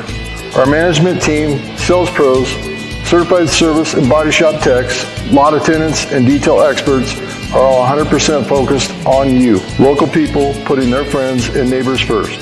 At Clown Falls Subaru, that's the only way we do business. It's comfortable, not corporate. Our team members also spend hundreds of hours each year supporting local charities and events through the Subaru Love Promise. That's the kind of people they are. We're very proud of them. They're your friends, they're your neighbors, they're glad to know you, and they want you to be glad to know them too. I'm Rob, and this is what makes us comfortable, not corporate. Henley dominating Hidden Valley 77-27. Really not much to say about this one, except Henley. They've looked really good in a lot of games this season, but they looked especially good tonight just in terms of their passing, their rebounding, their defense. I mean, they did come up with 36 steals in the first game against Hidden Valley, but really kept in good form tonight. Overall, just pretty much everything you want to see in a game like this if you're a coach. Yeah, no doubt. They played hard all the way up until the end. You like that, too. I mean, we kind of really touched on everything we needed to at halftime. Hidden Valley just didn't play as tough a defense as you need to beat Henley, and they lose in a big way. Henley feels good about this one, and they'll switch focus to Mazama. Let's run down your final scoring for Henley. Senya Campos with 18 points, all of them coming in the first 3 quarters, followed by Kennedy Modine with 13. Annie Campos and Lily Fassell with 11 each. Jewel Northcutt with 8. All of her points came in the first quarter. Bailey Ladner with 6. Preston Shade and Meredith Brown with 4. And Maya Mock with 2. So, once again, every player that dressed out for Henley tonight scored. That's been something we've seen in a lot of their league games this season. Yeah, you like to see them mix in kind of the deeper bench players, and especially in a game like tonight where you have the opportunity to kind of play around with the lineups. We saw Coach Denson do that tonight. He's done it a few times, and I like that you're able to do this at this point in the season. So a good win, and I like seeing everybody get the chance to play. For Hidden Valley, it was Sam Lesher, a sophomore, leading the Mustangs with 7 points. Asia LePan had 6. Taylor Graham had 5. Jasmine Kelly had 4. Kaylee Bennett had 3, and Nevaeh Morse had 2. All right, we're going to step aside and get ready for the boys' game. That does it for me. Kevin Petrick will be taking my spot up here in the booth. Josh Eldredge will remain with you for the boys' game. Please stick around for this one. I have a feeling you won't regret it. It's looking like it'll be a great game, much more competitive than the one we just saw. One last time tonight, I'm Matt Bowling. You are watching, and we hope you'll keep watching Henley basketball on mybasin.com.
And a very pleasant good evening, basketball fans, and welcome to another edition of Henley Hornets basketball tonight on 104.3 and 960 Sports and on mybasin.com. So glad to be with you tonight from Henley High School as we get ready for another Skyline Conference showdown tonight between your Henley Hornets and the Hidden Valley Mustangs. I'm Josh Eldredge. I'll soon be joined by Kevin Petrick. So glad to be with you tonight in a rematch of Henley's only league loss so far this season. 68-59 was the final score when these two teams met up back on January 17th. And Henley looking for some redemption tonight on their home floor in front of a student section, which is in Spirit Week this week. So much to cover and so much to be excited for, along with some great basketball on tap. Coming up on 104.3 and 960 Sports. You've got HD video on mybasin.com. Henley Hornets and the Hidden Valley Mustangs are next.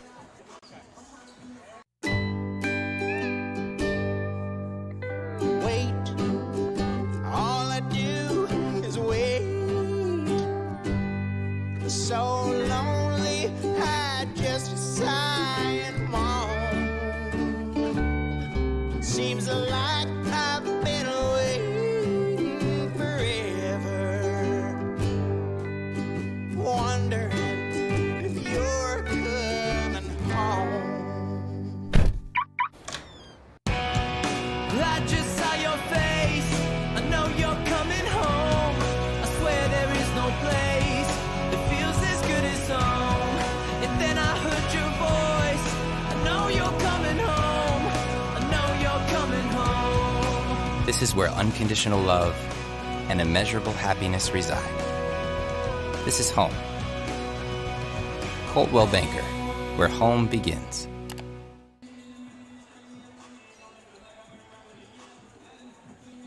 The innocence of youth.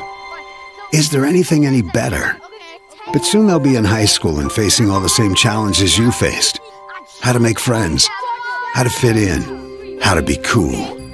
We want our children to have everything they'll need to live fulfilling and productive lives. Make sure the kids in your family are among the more than 120,000 participants here in Oregon who take part in high school sports or activities.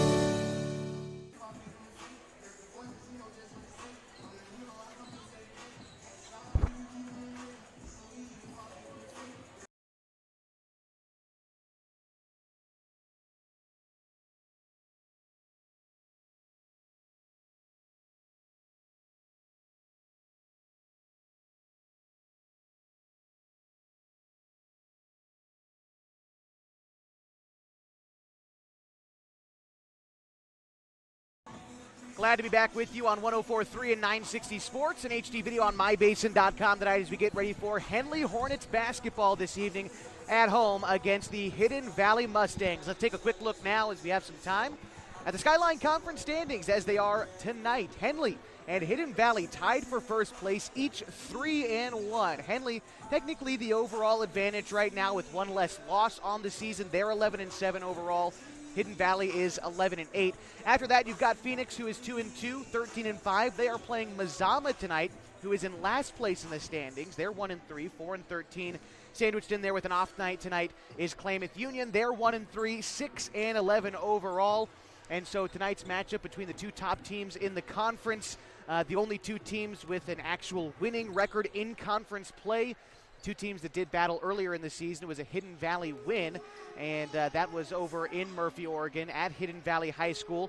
Tonight, Hornets look to turn it around, and so far since that loss, they have. They've won 4 of their last 5. Their only loss coming to number 2 Cascade in a neutral site game, in a game where Henley, quite frankly, just didn't look like themselves. They're looking to get back to themselves, or stay themselves rather, tonight against Hidden Valley, who plays a different style than Henley does. They like to speed it up a little bit, whereas Henley likes to slow down. Hidden Valley likes to run that score up. Henley wants to play in a low-scoring affair. And so with differing styles tonight, as it seems to always be the case against Hidden Valley, it always comes down to who can dictate the pace. Last time out, it was Hidden Valley. They shot the ball very well. Henley was playing catch-up. They almost came back with 4 minutes left in the game. They were only down by 4. A turnover, a transition 3 sewed things up for Hidden Valley and then turned into a 7-point lead, which wrapped up in a 9-point ball game.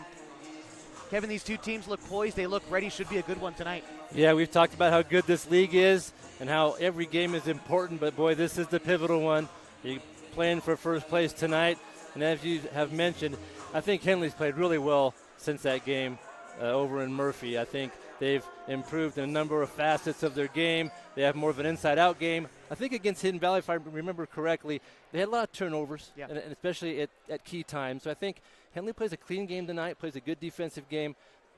We'll see a good battle. Yeah, Coach Hammond didn't want to make any excuses about that last loss, but he did make sure to bring up that last time these two teams played, it was Marcus McCready's first time back after an injury. Now he's played himself back into game shape and hopes to contribute tonight. Last time these two teams played, he had 23 points and 16 rebounds. Hoping for a similar performance and maybe a mismatch for him tonight as we get ready to meet our starting lineups tonight inside the Hornets' nest. I want to remind you, you're joined by Josh Eldredge. That's myself, Kevin Pedrick to my right, and should be some great basketball this evening. Thank you for being with us on mybasin.com and 104.3 and 960 Sports. Please let your good sportsmanship show during tonight's game. Now, let's meet the starting. All right, here we go with our starting lineups for the Hidden Valley Mustangs, coached by Mr. Jordan Kassler. He's assisted by Kyler Kirkner, Connor Kassler, Nate Greenberg, and Cade Brands. Starting a senior, number 0, Ivan Isley. Also number 3, Braxton Briarty, a junior. Number 4, Naren Stone, another junior. Number 5, Joshua Iwamizu, another junior. And number 33, Mauricio Mendez, a sophomore for the Hidden Valley Mustangs. Hidden Valley tonight in their orange road uniforms. They got a blue stripe down either side of them. Hidden Valley with a number sandwiched in the middle in white text with blue trim. Now time to meet the starting 5 for the Henley Hornets, coached, of course, by Mr. Luke Hammond and assisted by Tom Loney and Brian Stock. Here we go, starting at guard, a senior, 5'10", Aiden Hayes. Number 12, a 6'3" senior, Owen Harper. Number 22, a 5'11" senior, it's Chris Janney.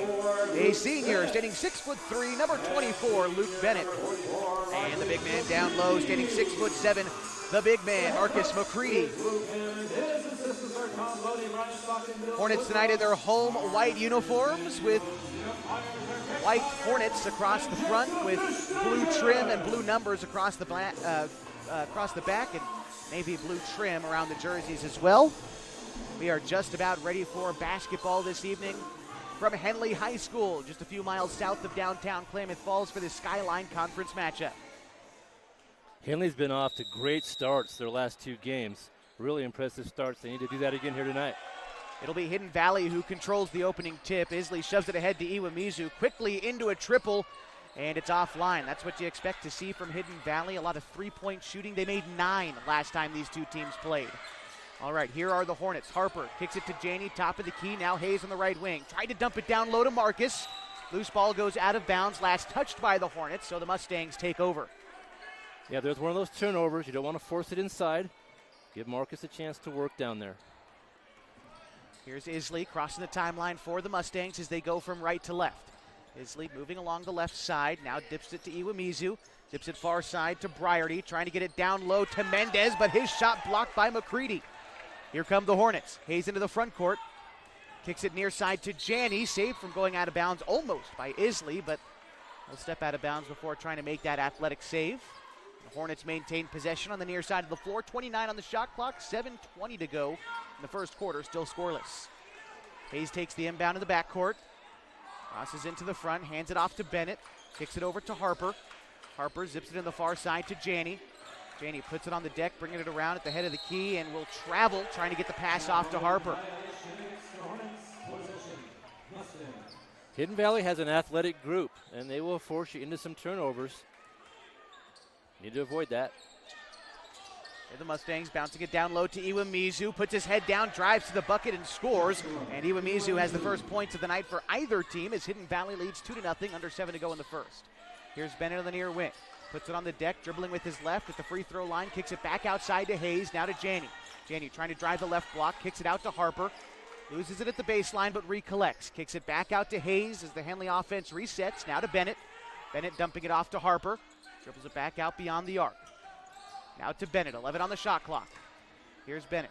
Tries to get it to Janney, but it's taken away by Isley. In transition, all alone. His layup is in, and a 4-0 lead for Hidden Valley. Here's Janney at the free throw line for the Hornets. Kicks it out to Bennett. Bennett dumps it down low to Hayes. Kicks it back out to Harper. A 3 for Owen. Harper is in.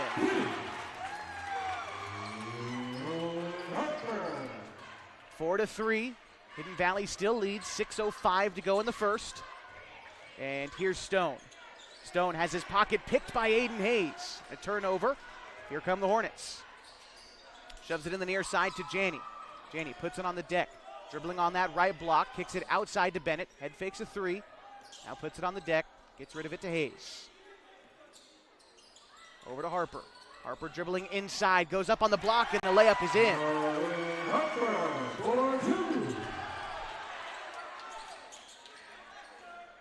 A steal on the other side. Harper gets another look from distance. That one in and out. Harper follows his own rebound. Gets fouled on the shot, so Owen Harper going to the line.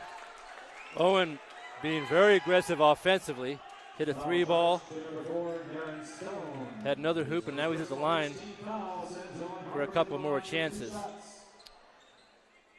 Harper didn't score last time these two teams played. Makes his free throw there. It's very good for him to be involved too. We haven't heard Marcus's name a lot. Mendez does a nice job defensively down there, denying the ball so far.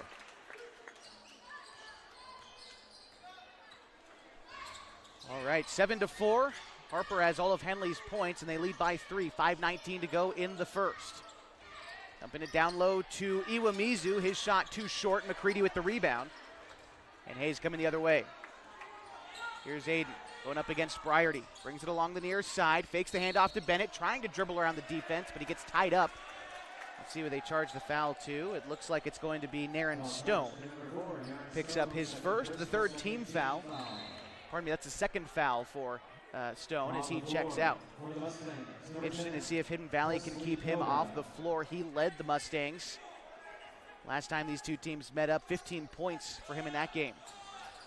Inbound pass quickly taken away by the Mustangs. Here's Mendez in transition to the rim. It's in.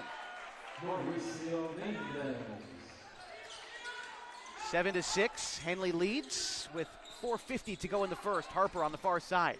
Gets rid of it to Hayes. Now into the hands of Bennett, head of the key. Bennett loses it for a moment. Now over to Harper. Zips it over in the far side to Janney. Chris Janney takes the Harper screen. Now dribbles back, going baseline. Up with the shot. Janney can't convert, but McCready's there for the putback. Good offensive rebound from Marcus that time for the easy basket. 9-6 Henley, 4.5 to go in the first. Here's Briarty for the Mustangs. Into a long triple for Briarty. Tried to bank it, but it's no good. Bennett collects the glass. Now it's up to Hayes. Hayes will travel. Just one too many steps trying to get into a triple, it looked like. A couple of subs coming in for Hidden Valley. Looks like it's just Austin Klingler in for Braxton Briarty. And so here's Isley. Bringing it along the far side. Back top of the key to Noga. Noga zips it down low to Iwamizu. A left elbow jumper's offline. Iwamizu gets the rebound, batted back out to him. Now down low, tries to get it to Mendez, but it's taken away by McCready. He shoves it ahead to Hayes in transition. Hayes the layup and in. That's Aiden's first points tonight. His team leads by 5. 11-6, 3:42 to go in the first. Here's Klingler. Top of the key to Isley. A long triple for Isley, rattles out. McCready with the rebound. Here's Hayes now. Along the near side. Calling the offensive set. Point guard Hayes brings it along, hands it off to Bennett. Bennett gets it to Janney, zips it near side to Harper. Harper back to Hayes. Terminates the dribble, feeling the pressure from Klingler, gets rid of it to Harper, now back to Hayes. 13 to shoot. Here's Hayes, far side to Bennett, calling for a screen, dumps it to McCready, finds Hayes cutting to the rim, tries to kick it out to Janney. Janney saves it from going out of bounds. Loose ball finds Harper down low and a tie-up underneath the bucket. Possession arrow favors the Hornets. The ball movement by Henley just didn't create a good shot. Yeah, Henley's guards playing pretty well tonight. They've moved Marcus to the corner, keep him out of the key, open up that key a little bit, and it's allowing those guards to drive into the lane. Joe Janney checked into the game for Chris Janney and the Hornets. Bennett lofts it top of the key to Joe. And that will expire the shot clock. Henley couldn't get into a shot quick enough. And a turnover with just under 3 to go in the first. Yeah, that's Henley's 6th turnover. That's unlike them here early. Isley near side to Noga. Bouncing it to Iwamizu in the near corner. A triple for Iwamizu off the back iron. And Harper with the rebound. Owen shoves it ahead to Aiden Hayes. Dumps it down low to Marcus, but the pass taken away. Loose ball picked up by Janney, and he's fouled. It's Mendez who picked it away, couldn't collect the ball. Janney picked it up and got fouled on the shot. Yeah, that was just a little bit of good luck there. Joe was in the right spot. Mauricio Mendez, I'm impressed with his defense. He really plays good denial defense, probably the best I've seen this year against Marcus in there. So Marcus is really having to work. Sometimes they're having him play in the corner out of the key so he can open it up a little bit. Bryson Montag checking in for Owen Harper for the Hornets. First free throw from Janney was no good, and we've got a second one coming up for Joe here. And that one is good. And so the Hornets lead is now 12-6. 2.5 to go in the first. And here comes Isley into the front court. Isley kicks it to Noga. Noga to Klingler, head of the key, over to Isley on the right wing. Klingler behind the back dribble against Hayes and tries to get rid of the pass. It's picked up by Janney and a turnover. He tries to get it to Montag. A race for the loose ball, goes out of bounds, last touched by Montag, and so the Mustangs take over. Henley's defense has done a really good job here. They've only allowed 6 points, and they're forcing Hidden Valley into taking shots that they don't want to take. Nothing easy so far. Here's Isley. Dumping it down low to Iwamizu at the free throw line. Backing down Montag, and a fadeaway jumper is good for Iwamizu. 4 points for him so far today. His team trails by 4. 12-8 Henley. 1:48 to go in the first. Bennett on the other side has it knocked out of bounds, but it was last touched by Noga. Here's Bennett to inbound. Gets it to McCready, head of the key. Dumps it off to Janney. Janney gets Bennett coming off a screen into a triple. It's good. Henley's second 3 of the game. 15-8. They've got the advantage over Hidden Valley with 1.5 to go in the first. Here's Iwamizu at the free throw line again. Trying to back down Joe Janney. Feels contact from all angles. Gets rid of it to Isley. Isley driving to the rim, and he gets fouled, kind of leaning towards the bucket from the mid-range, but Isley earning free throws there. Another example of Henley playing good defense, just making it difficult for Hidden Valley to get a good shot, having to shoot over Marcus if they get the ball inside, maybe taking a long jumper that they don't want to take. Henley doing a good job defensively. A couple of subs in for the Mustangs. Let's see, try to find out who 12 is for Hidden Valley. If we can get that for you, we will, but another sub in for Hidden Valley. It's Braxton Briarty who checked in for Ivan Isley. Bennett gets it to McCready, finds Hayes cutting to the rim, but he has it stripped away by Hidden Valley. Here come the Mustangs. McCready trying to get in the way of that shot and block it, but a foul. Too much body on the shot to the mystery number 12 for Hidden Valley. Got any Mustangs fans watching the stream? If you know who it is, leave it in the comments on the YouTube stream. We'll try to get this right. But unfortunately, Coach Kassler didn't make us aware of a number 12 on the team. Marcus, good speed hustling down the court there. He committed the foul, but good speed for a big player. Checking in for Hidden Valley, number 11, Jacob Monty.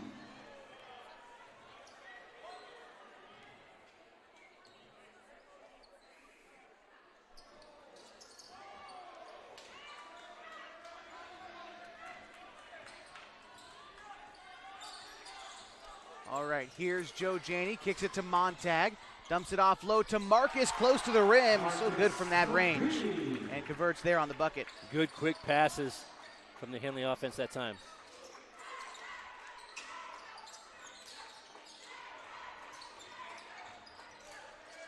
All right, here's Klingler, a top of the key 3, no good. Jacob Monteith is checked into the game for Hidden Valley, but after that missed shot, the Hornets turn it over. Quick pass intended for Bennett was ripped away by Klingler. And now the Mustangs coming the other way. They trail by 8. 17-9, 25 seconds to go in the first. The shot clock's off. Briarty on the right wing. Finds its way to Klingler. Klingler over to Monteith. Ball picked away by Montag. Picked up by 12 for Hidden Valley. Now Iwamizu, 6 seconds on the clock. Iwamizu spinning around Joe Janney into the paint, fading away. The jumper's no good, and that will end the first quarter from Henley tonight. The Hornets up 17-9 after 8 minutes. We'll be back with second quarter action tonight on 104.3 and 960 Sports and HD video on mybasin.com.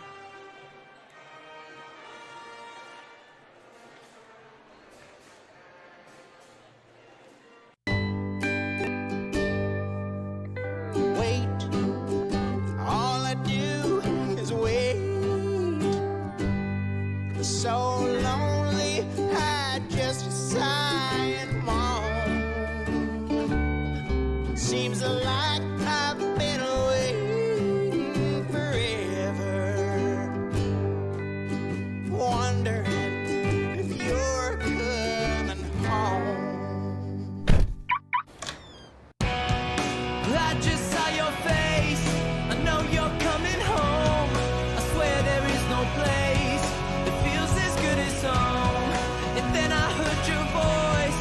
I know you're coming home. I know you're coming home. This is where unconditional love and immeasurable happiness reside. This is home. Coltwell Banker, where home begins. Back with you at Henley High School as the Hornets lead the Mustangs in this Skyline Conference matchup 17-9. Hidden Valley trying to answer with a Klingler triple, but it's no good.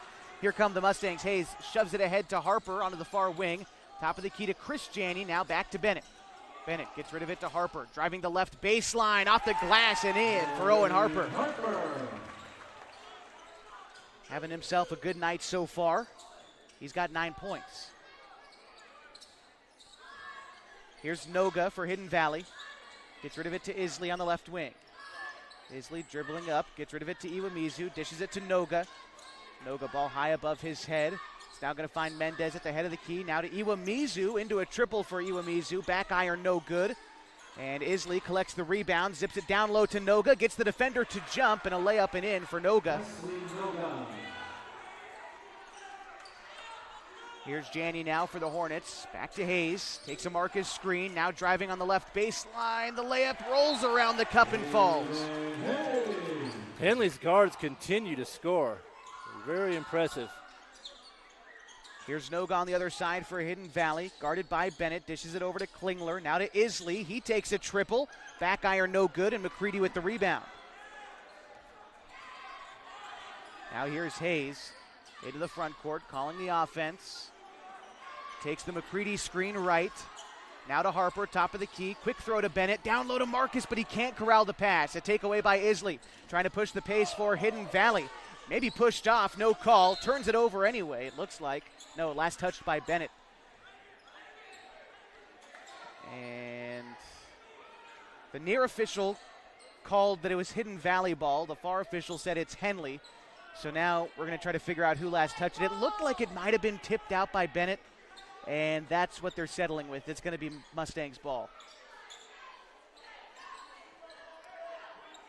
Henley defense hasn't given up many second chance points. Another way that they're playing very well tonight as they lead by 10. Isley bounces it to Klingler in front of the Henley bench. Now to Iwamizu with the logo. Iwamizu trying to call for a screen. Now to Noga. Noga throws it to Klingler. Now to Iwamizu on the right side. Guarded by Janney. Between his legs. Steps back, gets rid of it to Klingler. 18 to shoot. Klingler out to Iwamizu. Head fakes a triple. Now driving inside. Turnaround jumper at the free throw line. No good. Henley defense standing up again, and the bench getting into it that time. Here comes the offense.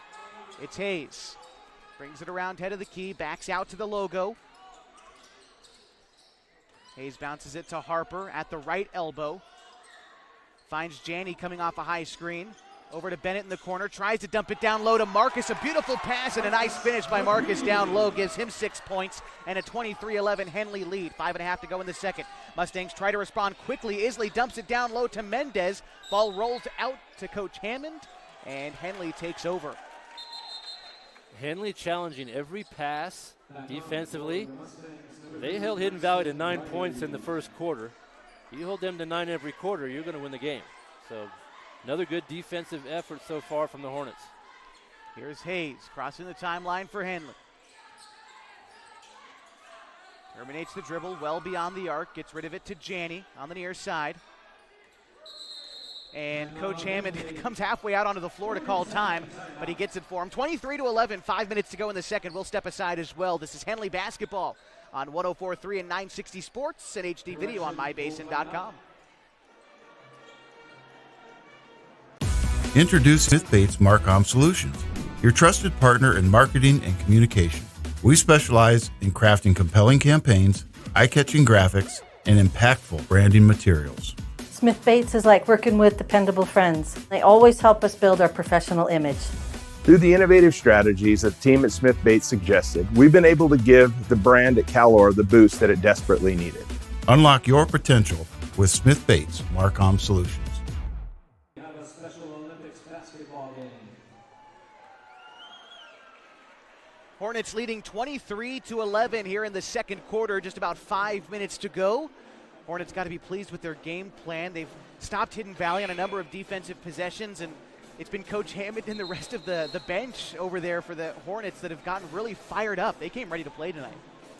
Yeah, what I like about this game plan is they're getting scoring, but not from McCready tonight. And right. As an opposing coach, you're going to put all of your attention on McCready, but it's been the guards that have been doing most of the work. McCready's kind of been hanging outside of the key, and then in opportune times, makes that move inside. Hornets playing really well offensively. Yeah, he's got 6 points, but Henley's leading scorer is actually Owen Harper with 9 points. Right. He's played well. Yeah. Here are the Hornets on offense. It's Harper at the free throw line, kicks it out to Bennett. Bennett fields a soft double team, kicks it to Harper in the corner for three. Front iron no good, and Mendez with the rebound for Hidden Valley. Passes it to nobody. Hayes is there for the loose ball, and a loose ball foul against the Hidden Valley Mustangs. And I believe that's going to earn Hayes a couple of free throws. Yeah, good heads-up play there by Aiden. Stole that ball in the front court. He'll get a couple free throws out of that. Well, Hayes shoots his 2 free throws. A fine time to remind you that tonight's broadcast is brought to you by Les Schwab Tires. Having the right set of tires and wheels on your vehicle is just part of an essential safety checklist. That's why Les Schwab does more than install just tires and wheels. Come on by for a free pre-trip safety check. They're going to make sure that everything is in working order at Les Schwab Tires. Snow in the forecast the next couple of days. Make sure you got the right tires for it. Les Schwab's got 3 locations in the basin. Here we are back into the game. A couple of made free throws from Hayes makes it 25-11. 4.5 to go in the second. Here's Mendez. Kicks it to Iwamizu, head of the key, dribbles right back to Mendez, and Mendez will travel. Heard the steps of Aiden Hayes and just took too many steps. That's great defense. Both teams turning the ball over a little more than they probably want to, but with this kind of a pace and a big game like this, that will happen. Here's Aiden Hayes, running point for Henley, dribbling with his left and has his shot rejected by Klingler going up on the left block. But it's out of bounds, last touched by Hidden Valley. And the Hornets will inbound in front of their student section and band inside the Hornets' nest tonight. It's frat night for the students here. Inbound pass to Harper. Tries to get it back down low to McCready, but it's taken away by the Mustangs. Here's Isley. Kicks it ahead to Klingler. Klingler back to Isley on the left wing. Dribbles inside the paint. His shot again blocked by Marcus. Out of bounds. Last touched by the Mustangs, it looks like. Hidden Valley's just not getting good looks. Henley's doing a really good job getting to the ball, beating them to the spot on the line to the hoop. Causing a lot of problems. It'll actually be Henley who touched it last, so a quick inbound for the Mustangs and out of bounds. It was an inbound pass to Klingler. Tried to get it back to Isley, but he was still standing out of bounds after the inbound pass, and A turnover again for the Mustangs. Here come the Hornets. Joe Janney running a little bit of point for Henley. Joe kicks it to his brother Chris, zips it down low to Bennett on the right block, outside to Chris Janney. Terminates the dribble at the free throw line to Joe, now to Bennett. Bennett held top of the key to Harper. Harper brings it around head of the key as well. Kicks it in the far corner to Chris Janney. Down low to Marcus on the block. His shot rejected by Klingler, and the Mustangs take it away. Here comes Hidden Valley. Pass to the front court to Klingler. Kicks it back to Briarty. Now to Iwamizu. He takes a long contested triple that rims out. And Janney skies for the rebound. Here's Chris Janney taking it himself into the front court for Henley. Now to Bennett. Bennett head fakes a three. Drives right. Spins around. Finds Harper beyond the arc. Harper driving baseline. Fadeaway jumper for Owen Harper's no good. And here's Iwamizu now for Hidden Valley. 3:06 to go in the second. Henley leads 25-11. Iwamizu, a tough shot. He's fouled by Marcus. Marcus got just a step behind him there, had to reach across. And he committed the foul. That's his second. Sends Joshua Iwamizu to the line for 2 shots. Iwamizu to the line for a pair. He's got 4 points already, makes his first. Back on for Hidden Valley, number 10, Presley Noga, and number 12, Julian Norris. So we got a name for number 12, Julian Norris. For the Hornets. For Hidden Valley, checks into the game. And I believe we also saw Presley Noga in as well. But 2 missed free throws for Iwamizu gives the Hornets the ball back. They lead 25-12. Or pardon me, 1 missed free throw for Iwamizu. Corner 3 for Bennett, no good. Rebound out of bounds, and it looks like they're calling this one the way of the Hornets. Marcus McCready getting a bit of a break here. He's not on the floor for Henley. Montag came in for him. Bryson scoreless so far, but a good defender. Inbound pass to Harper. Kicks it over to Chris Janney. Now to Montag in the far corner. Zipping it down low to Joe Janney. Turns the corner. Trapped underneath the bucket. Kicks it out to Montag. Finds Bennett in the near side. Now to Harper. Back to Bennett. Far court pass to Joe Janney. Spins around. Goes up with the shot and in. What a finish by Joe Janney. That was a little bit fancy. Little spin move and laid it up on the left side. 27-12. Henley in front. 2:15 to go in the second quarter. All right, there's Norris kicking it to Isley, and I believe they're going to call Janney for the foul on the floor. Number 4, Joe Janney. And they will. That's his first. Yeah, Henley doing well, not fouling. That's only their second foul here in the second quarter. Isley has to get an inbound, finds Iwamizu in the near corner. Iwamizu driving inside the paint, but Chris Janney takes it away. Here's Janney now into the front court. Slows things down a little bit for the Hornets. Over to Bennett, steps into a triple. Too strong on the triple, and a foul. This looks to be against Hidden Valley. Yeah, Owen Harper had good position Number 2, Austin Klingler. on that shot, and he drew the foul. Mustangs team foul. Klingler picks up his first foul, second team foul for the Mustangs, and here are the Hornets. Joe Janney with it, head of the key, kicks it near corner to Bennett. Bennett driving baseline, zips it out to Montag for a corner triple. No good, and the rebound collected by Naren Stone. Shoves it ahead to Isley. Isley now into the front court. Tries to drive against Chris Janney, and he gets fouled. Montag was in on the action, too. We'll see who they charge the foul to. And that looks like Montag's going to pick up the foul. And 2 free throws coming up for Ivan Isley. 1 for 2 at the free throw line so far. And 3 points for him. Tonight's broadcast on MyBasin.com. Brought to you by Pacific Crest Federal Credit Union. Picking the right path can make the journey easier, the distance shorter, and can assure that you end up at the right place. Whether you're dreaming of owning a home or you just want a great checking account, Pacific Crest Federal Credit Union can help you reach your goals. 1 for 2 trip at the line for Isley. And here come the Hornets, leading 27-13 with 1:36 to go in the second quarter. Pass to Janney. Drives inside the paint, and a foul. Hidden Valley wanted to travel, but this looks to be a foul against the Mustangs.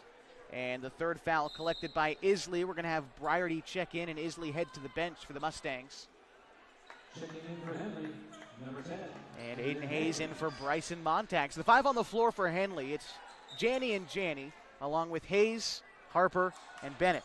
Here's Christian ditching it to Joe, now to Luke Bennett, and I believe they're going to call Klingler for a foul as he busted through the screen, and Klingler kept asking questions, and he's going to get teed up. Yeah, that foul was called away from the ball, and Klingler was thinking there might have been an illegal screen down there, but the officials did not agree. He argued a little too much, and he got the technical. So Henley will be shooting some free throws here.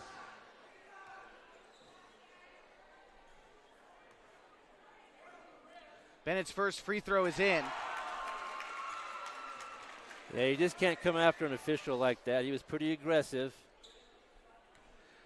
Well, you know, you don't really, these officials, at least in our area, don't really stand for it if it comes from the players. The coaches might get a little bit more of a leash, Right. but definitely not the players. So Klingler overstepping the bounds there, and he'll head to the bench. A couple of subs coming in for Hidden Valley. Yeah.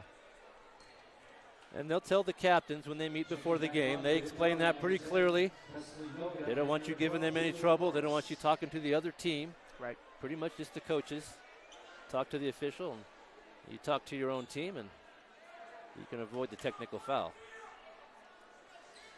So the 5 on the floor for Hidden Valley after their subs. We've got Braxton Briarty out there with Julian Norris, also Mauricio Mendez, Joshua Iwamizu, and Presley Noga. Here's Chris Janney. Kicks it to Bennett. Bennett now near side to Joe Janney, to Chris Janney, driving baseline, tied up down low, and he will travel.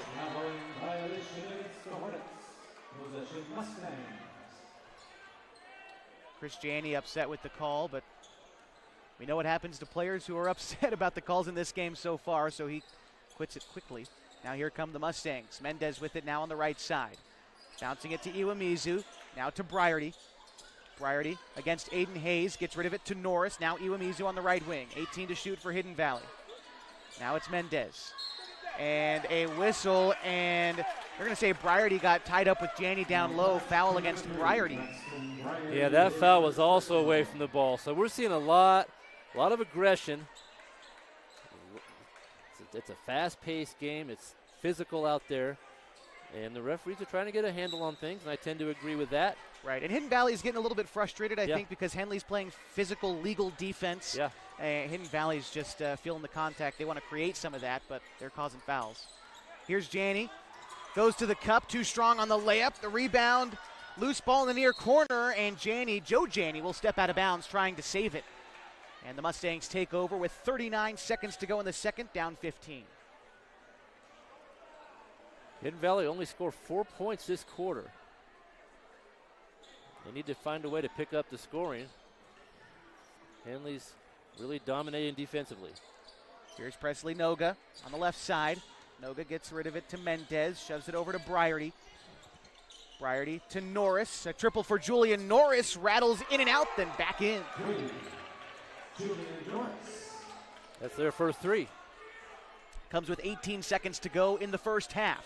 28-16, rather, and Henley leads. Here's Janney now on the other side, kicks it out to Bennett. Bennett steps back, has his shot blocked by Noga. 2 seconds to go, and a foul. We're going to see with 1 second where this is going. They're going to charge it to Luke Bennett, and that might be... Well, fortunately, that's only the fourth. Yeah, okay. They won't be shooting. They should be okay there.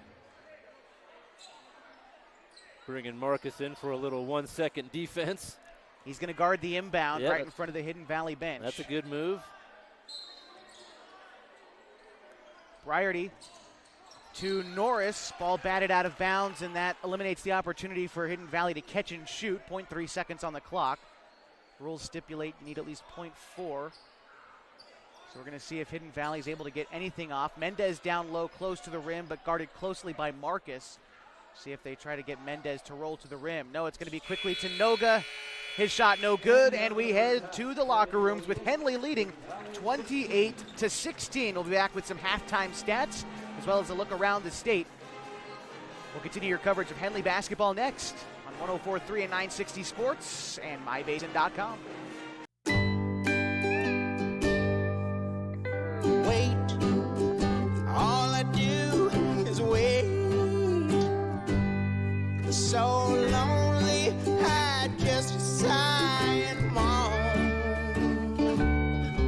Seems like I've been waiting forever,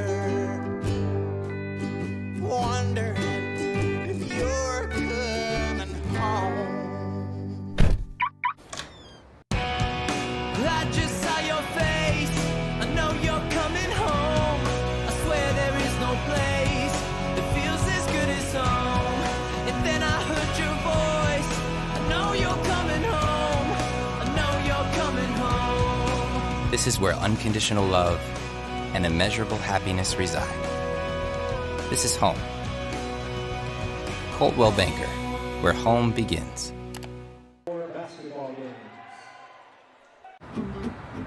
Thanks to Les Schwab tires, I'm a confident backseat driver, but Mom's a little stressed about spending. Remember, deep breaths and watch your speed. Even though we're watching our wallets, Les Schwab is still watching out for our safety. So it's right here. During the Les Schwab Founders Celebration Sale, save up to $150 instantly on select sets of 4 tires. Les Schwab tires, doing the right thing since 1952. Orange, 4-2.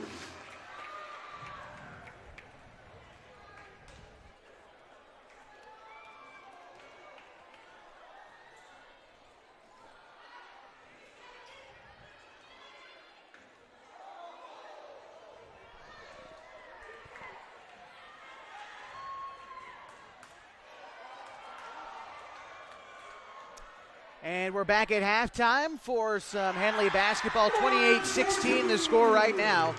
And Henley in front of Hidden Valley will break down their leading scores. We'll talk a little bit about what we saw in the first half. 9 points for Owen Harper. He leads his team. 6 points for Aiden Hayes and Marcus McCready. 4 for Luke Bennett. And 3 for Joe Janney. Tally up to 28 for Henley. Meantime, for Hidden Valley, their leading scorer is Ivan Isley, 4 points. Joshua Umezu also has 4. 2 points for each. Presley Noga and Mauricio Mendez. And, Julian Norris has 3 points for Hidden Valley as well. That's how they get to 16 points. Okay, we kind of talked about it a little bit in the pregame portion of our broadcast tonight, but it's really going to come down to who dictates the pace. When we were over in Murphy, it was Hidden Valley who was able to knock down triples and play quickly. Henley's really done a good job of slowing things down tonight, playing stifling defense. It's exactly the brand of basketball the Hornets want to play, and they find themselves up at half. Yeah, I'm very impressed with Henley's first half. They probably had a few more turnovers than they wanted, as we mentioned, but they've got a lot of steals on defense. They're giving up almost no second chance points. I think maybe one hoop they gave up. They're getting all the rebounds on the defensive end. And how many threes did Hidden Valley hit the last game? They hit 9, and let's see, I think 7 of them were in the first half. Yeah, they have 1 tonight. Yeah. So that's a good half for Henley, only giving up 16 points, playing well offensively, giving Marcus a little help on the scoring. Just a really, really impressive. They came out to a hot start shooting-wise, like we had mentioned that they would hope to do. So just a good half for Henley. Yeah, Naren Stone, the leading scorer last time out for these two teams. He had 15 points, scoreless tonight. Austin Klingler, who also had 11 points last time these two teams met. 3 of those made triples also for Klingler back on the 16th. He's got 0 points tonight. Henley's playing the exact kind of defense that they want to at this point in the game. Yeah, and they're really aggressive. They're really physical, which, as you mentioned, Hidden Valley struggled with that just a little bit. They got a little frustrated, but they kind of reeled that back in toward the end of the half. But, yeah, Henley doing everything just right. If they can come out with that same energy in the second half, they could be on their way to first place in the conference. That's what they're playing for tonight. We're going to take a look at the standings on the other side. We'll also try to get you a score update from the only other game going on for Skyline Conference teams as Mazama's visiting Phoenix. Try to grab you a score update there. In the meantime, here tonight, the score is 28-16. We're going to take a quick break, and then we'll talk a little bit about what you've been watching tonight on the video stream as well here at halftime.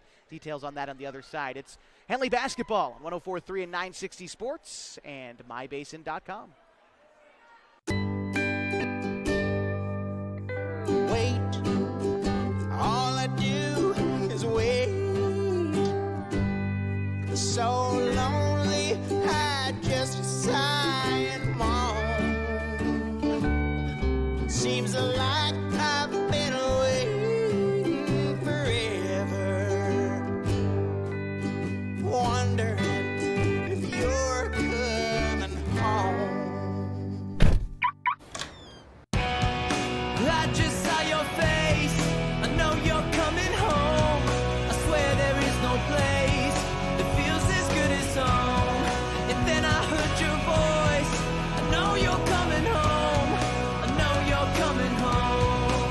is where unconditional love and immeasurable happiness reside.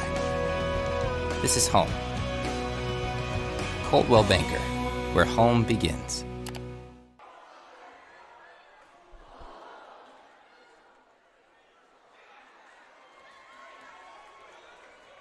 We're back inside the Hornets' Nest on 104.3 and 960 Sports and HD video on mybasin.com. If you're watching the video on mybasin.com, you've seen some athletes from the Special Olympic Games competing here today. It's a senior project put together by Andy Campos to get these folks competing out here on the floor. He said, Kev, they've already played this game once, and it was such a big hit that they wanted to do it again. So it's kind of a fun thing we're seeing here. Yeah, they had this game initially, I think, 2 or 3 weeks ago here, and the crowd loved it. Everybody loved it, so hey, bring it back. And so they're having a second go at it here at halftime.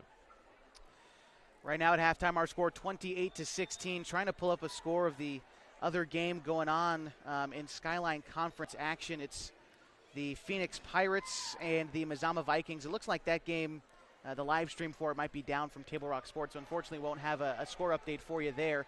But we can take a quick look at the Skyline Conference standings as they were coming into today's matchup. Henley and Hidden Valley, two teams competing tonight, also competing for first place in the conference. Each 3-1. A win here would put one of them in first place. 11-7 overall for Henley, 11-8 overall for Hidden Valley. Phoenix is right behind them, 2-2. They're 13-5 overall. Then you've got Klamath Union, and then Mazama is rounding out the conference as it is right now. Let's see, they're 5 games in now. You've got a handful left, only 3 more left on the season. This is when it starts to shorten up, and each game becomes subsequently more and more important each time out. Yeah, we knew this conference would be a dogfight, and this is the first time in a long time I can remember I wouldn't be surprised by any score. Right. You know, if Mazama were to win tonight, wouldn't be a big surprise. Of course, Henley did really well against Phoenix. Hidden Valley took Henley the first time. A lot of parity in this conference, so yeah, you just have to play well, and I think coaches like that. If you can get your team prepared and you can play well and execute, you're going to get the win. If you have a bad night, you probably won't. So that's the kind of conference we're looking at right now, and Henley really playing well. You want to peak right at the end of the season, and they're kind of riding that wave right now. And even if, like we kind of talked about Mazama and Klamath Union, for example, they're ranked in the bottom half of teams in the state, but they play it close, and it's good experience to just play close games in the league season. So that way, if you get up to the state tournament, maybe you run into a top seed who hasn't had a close game in a while, and you can kind of get interesting with that one. So I like the way that this league has shaken out so far this season. Absolutely. I believe Klamath Union did they beat this Hidden Valley team? Or was there a loss? So, yeah, you just never know who will show up on a given night and win. So it was actually Phoenix who beat this Hidden Valley team 59-57. And then, that's right. And then, so that's their only league loss. When they played Mazama, it was still a close game, 66-60, and that was at Mazama. And so, like we've been saying, anybody seemingly can beat anybody on any given night. It's happened to the Hornets, when they played Hidden Valley at their place. It's happened to Klamath Union when Mazama beat them. Yeah. Obviously, Phoenix as well came in and upset the Mustangs. So I think everyone has kind of beaten each other so far. It makes it fun. It does. It really does. Got just about a minute or so left at halftime. We're going to step aside one final time, and when we come back, we'll be ready for third quarter action from Henley High School as they lead the Mustangs 28-16 on 104.3 and 960 Sports. HD video tonight on mybasin.com. Comfortable and not corporate. At Clown Falls Subaru, we built our business on that simple promise. Well, that and some of the best people you're ever going to meet. Hi, I'm Rob Cedar, General Manager at Clown Falls Subaru. Our 62 employees make it easy for us to live up to our comfortable, not corporate philosophy. Friendly faces, easy answers, straight talk, fairness, and exceptional service. These are the things you expect. These are the things that all of our people deliver. Our management team, sales pros, certified service and body shop techs, lot attendants, and detail experts are all 100% focused on you. Local people putting their friends and neighbors first. At Clown Falls Subaru, that's the only way we do business. It's comfortable, not corporate. Our team members also spend hundreds of hours each year supporting local charities and events through the Subaru Love Promise. That's the kind of people they are. We're very proud of them. They're your friends, they're your neighbors, they're glad to know you, and they want you to be glad to know them too. I'm Rob, and this is what makes us comfortable, not corporate.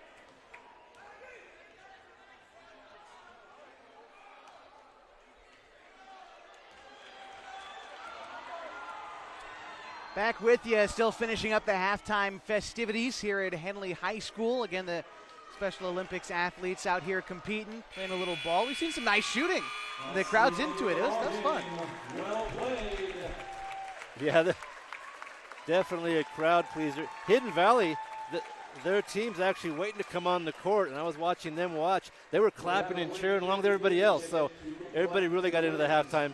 That was fun to see. Yeah, again, I was part of Andy Campo's senior project, and really cool idea to bring that here to Henley High School. I don't know if they're going to add any more time on for the halftime break to let these kids warm back up for Henley and Hidden Valley. Henley still hasn't come out of the locker rooms yet. They're leading by 12. I don't know if there's too much to talk about for Hammond, but clearly some discussion. Yeah, I was just gonna mention that they're gonna add 3 minutes here for the warm up, but Henley's not even out of the locker room, so they've got a lot to talk about. I think they know how important this game is, and they want to keep that game plan right on target as they were in the first half. Got to play 2 complete halves. That's what you got to do to beat Hidden Valley. They're the kind of team that can kind of get hot at any time. Last time these 2 squads played, it was the first quarter where Hidden Valley caught fire. They went on a 7-0 run in the last, I think, minute and a half.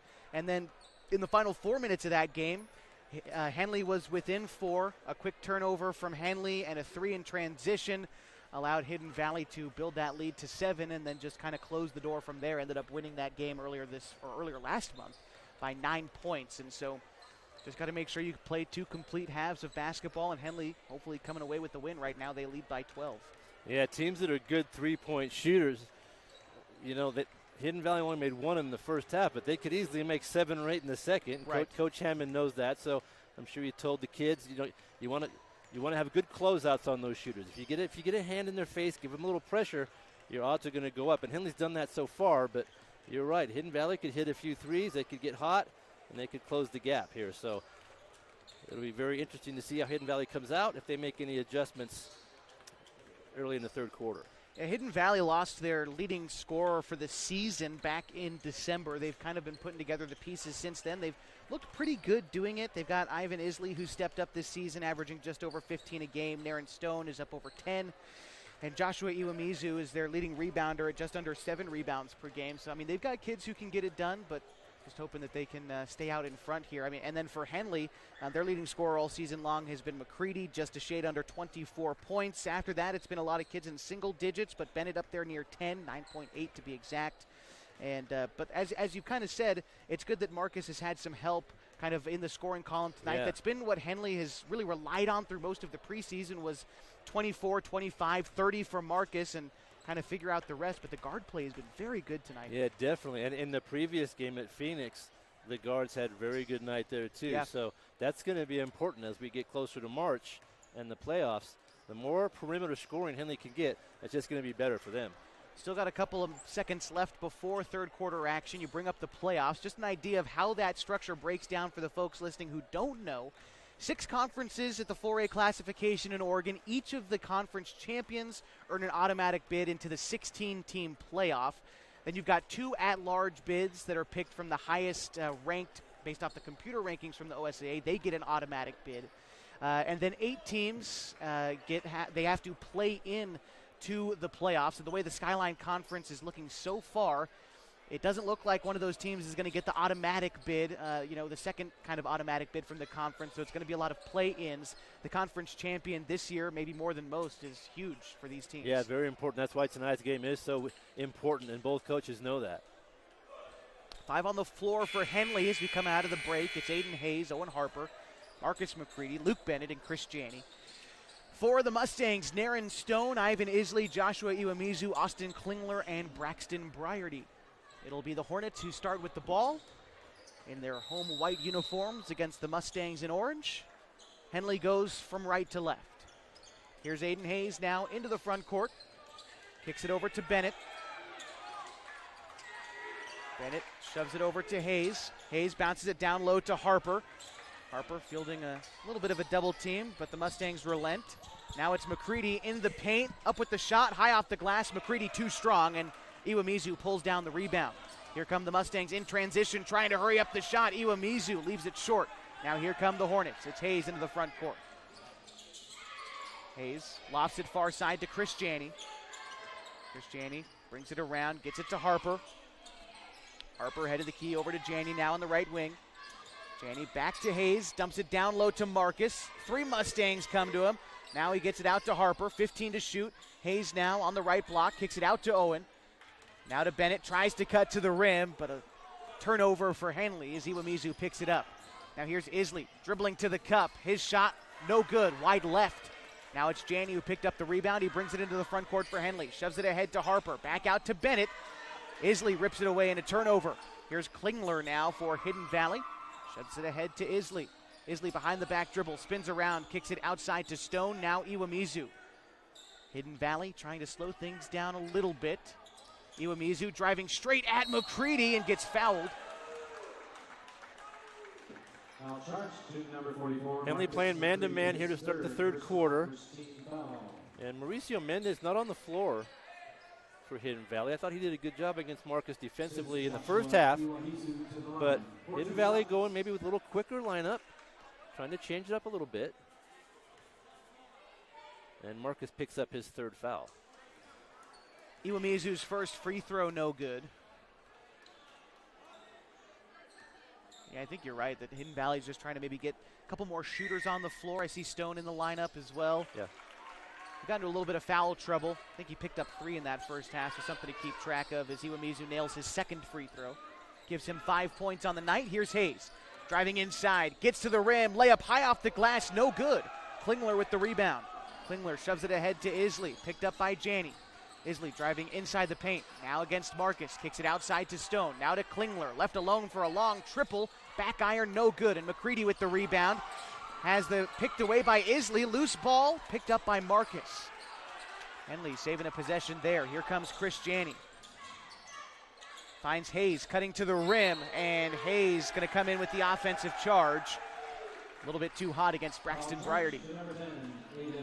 Yeah, Hidden Valley really focusing on playing defense in the paint. They have a lot of bodies in there, and they did a good job of maintaining position. Some of those Hornets were flying through there on the cut, and they picked up the charge. Ivan Isley bringing it into the front court, dumping it over to Klingler.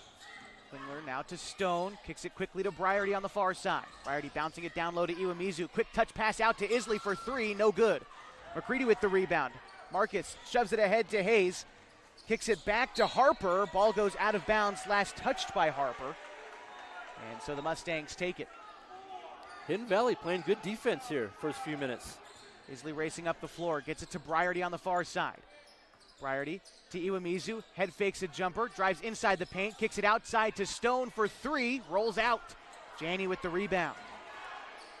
Janney ahead to Aiden Hayes. 5:20 to go in the third. 28-17, Henley leads. Here's Harper with it on the far side, now to Janney.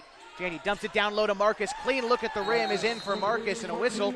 Coach Hammond calls time. 30-17, 5:10 to go in the third. You've got Hornets basketball tonight on 104.3 and 960 Sports and mybasin.com. Sports was kind of what defined me as a person. I loved to play every sport I could possibly play. The Abbeys was really the family stomping ground for all of our community. Saturday afternoon soccer tournaments, we'd head over to Abbeys afterwards. And then when we got up into middle school, on our way home, we'd stop at Abbeys after basketball games. When I go home, I want to see 2 things when I drive through Winston. I want to see my Abbeys and I want to see my high school. And those are the 2 memories that stick out the most to me.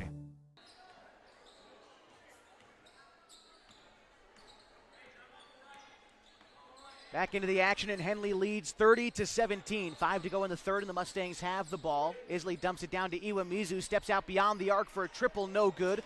Briarty with the rebound. His putback is offline, but a foul sends Briarty to the line for a pair. Hidden Valley had a little trouble scoring in the first half, only had 16 points, but they have the green light. They are shooting. If they're open at all from the perimeter, they are taking the shot. So they're looking to get back in this game with some 3 balls. Briarty's free throw is good. That's his first points of the day. And I believe we're going to have a sub come in for him after this second free throw. It looks like Noga's ready to check in. That free throw is good. Riordy heads out.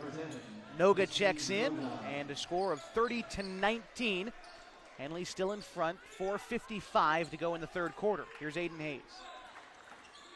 Hayes dribbling against Klingler. Kicks it over to Janney on a high pass. Janney back out to Hayes. Finds Marcus down low, and a mismatch against Naren Stone. It's easy for Marcus down low. 2 easy buckets for Marcus here in the third. His team leads 32-19. Hidden Valley tries to respond with a triple, but Stone can't connect. Rebound batted back out to Stone. Spins around, kicks it to Isley. His triple back iron no good, and McCready cleans up the glass. Shoves it ahead to Bennett. Quickly in transition. Going to the rim. It's up and in, and one for Luke Bennett. A good transition basket. Henley's been doing that these last 5 or 6 games, especially McCready with a long outlet. Those long outlet passes as they sprint down the floor, those guards, really helps get some easy baskets for Henley. Mendez checking in for Hidden Valley. Stone to the bench. Hidden Valley looking to get some rim protection now after some easy buckets inside for the Hornets. Bennett's free throw is good. Give him 7 points. And a 35-19 lead for Henley. 4:15 to go in the third. Here's Isley. Thought about a triple, bouncing it near side to Norris. Norris back to Isley. Tries to split up the defenders. Outside to Mendez, back to Isley. Zips it near side to Norris. A long 2 by Norris is good. There they got a shot to fall. Hidden Valley, little cold from the outside, but they got one to drop there. 35-21, 3:50 to go in the third. Hayes to Janney. Janney dribbling against Isley, loses it for a moment, but recollects. Back out to Harper. Harper now to Hayes. Kicks it into Janney in the near corner. Janney pump fakes, drives against the defender. A paint jumper is no good, but he travels anyway. So a turnover, and the Mustangs take it. Hidden Valley showing their own brand of defense. Henley always got they only have a few buckets here in the third. But they do lead by 14. Coach Kassler trying to set up the offense. Mendez, top of the key, over to Noga. Noga to Isley, coming off a screen, driving the left block, and fouled by Marcus. McCready went up, got the ball while it was in the air, but I think they're going to say he made contact on the body. Oh, no, that was Hayes' foul. That's his third, and 4th for the Hornets this period. Yeah, they got Aiden there on the drive before Marcus met the ball handler, so that will be on Hayes.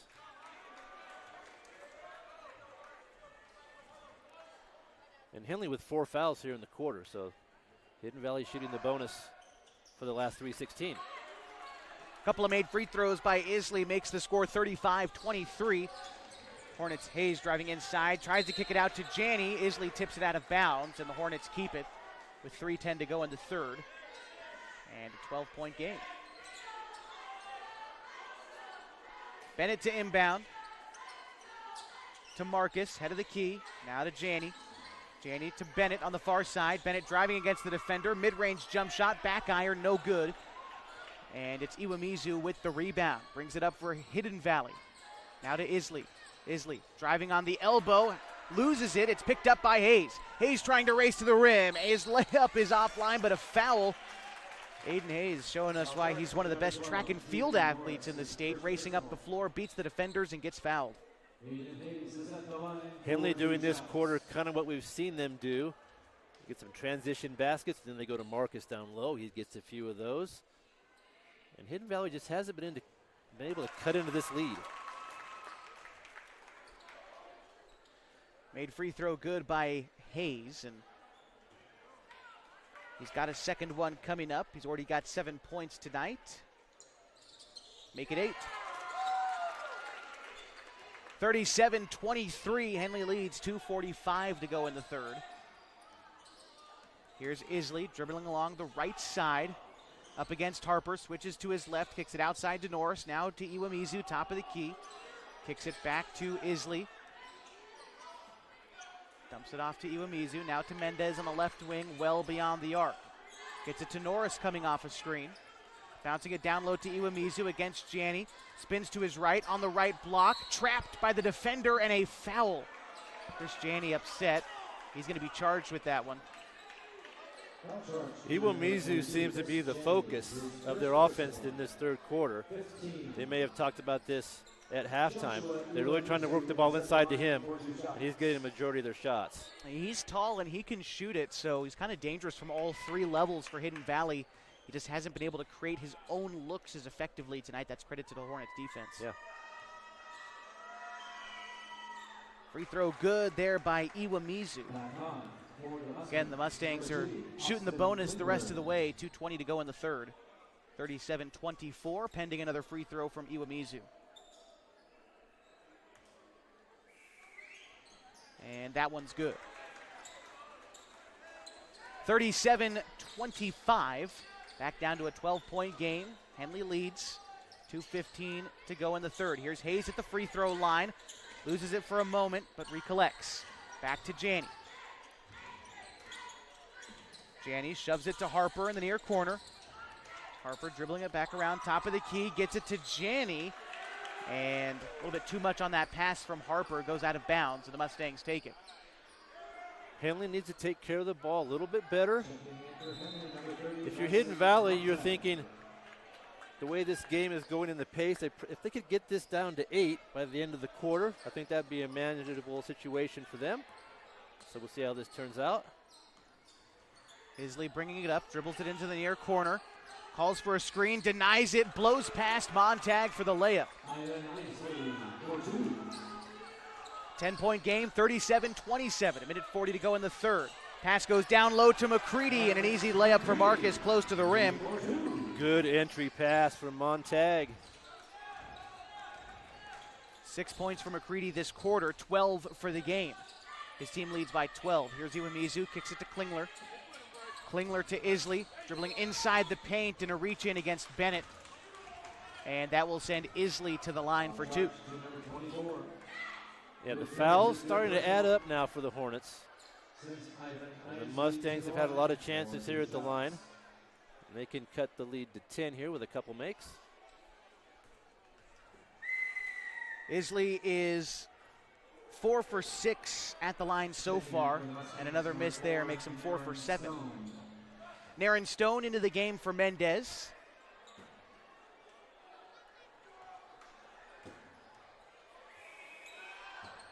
And that free throw is no good. Rebound batted out to Chris Gianni. And it'll be Aiden Hayes who brings it into the front court for Henley. Now to Bennett.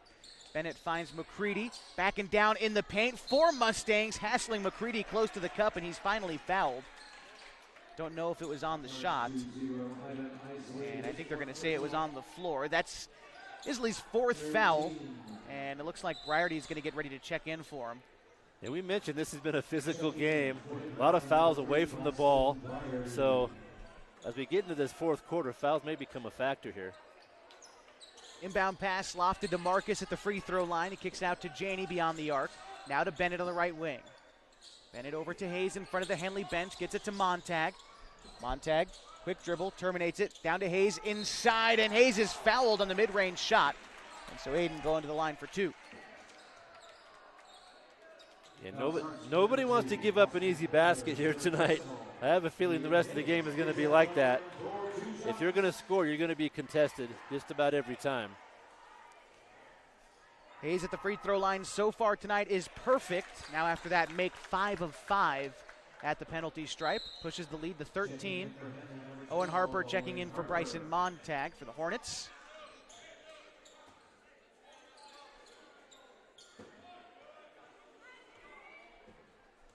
Hayes, a second free throw on the way. Back iron, no good. Bennett rips away the rebound. Outside to Gianni, along 2. Can't answer. Harper with a 3rd opportunity. Back up and in. Hard work on the glass. Earns 2 points for Owen Harper. Excellent rebounding from Henley. 42-27. 40 seconds to go in the third. The Mustangs have it. Briarty kicks it over to Klingler. Klingler back to Briarty. 10 seconds separate shot and game clock. Briarty brings it along the near side. Now over to Norris. Far side to Klingler. Fakes right, drives left. Underhand pass to Iwamizu's offline. Bennett picks it up.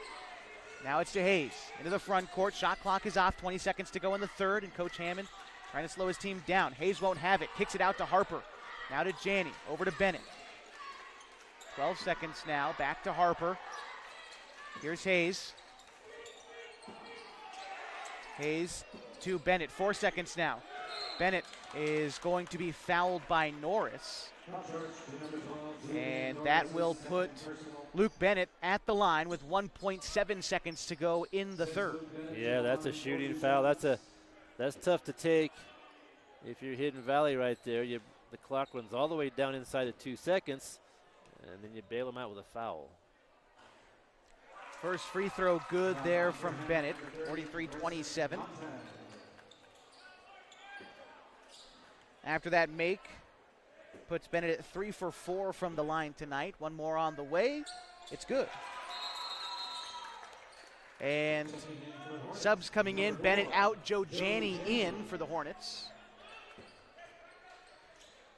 See if Hidden Valley tries to create a quick shot. Briarty the inbound. One dribble, a full court heave is no good. We'll go to the fourth quarter with Henley leading 44-27. We've got more Hornets basketball next on 104.3 and 960 Sports and mybasin.com.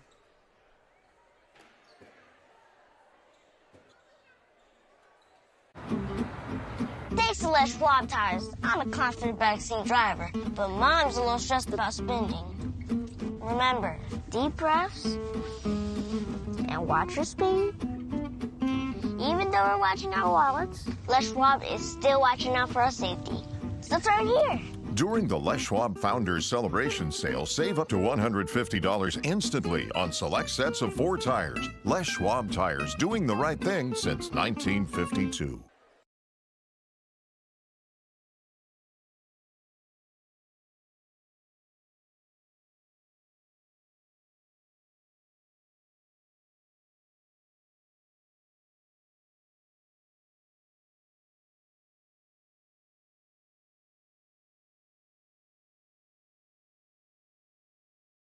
Fourth quarter action lays ahead inside the Hornets' nest, and it's Henley who leads Hidden Valley 44-27. The Mustangs will start with the ball as they try to mount a comeback attempt against a Henley defense who's looked maybe the best it's looked all season tonight. Yeah, I like what Henley did in that third quarter. Hidden Valley tried to mix it up, but they just could not cut into that lead. Here's Briarty with it for the Mustangs. Then we get it down low to Iwamizu, going to work against Marcus. His layup is no good. Rebound collected by the Mustangs. Kicked back outside to Briarty. Driving left, block is in for Braxton Briarty. 4 points for Briarty, trims the lead to 44-29. The Hornets with Hayes driving to right side, kick it outside to Harper, left alone for a triple.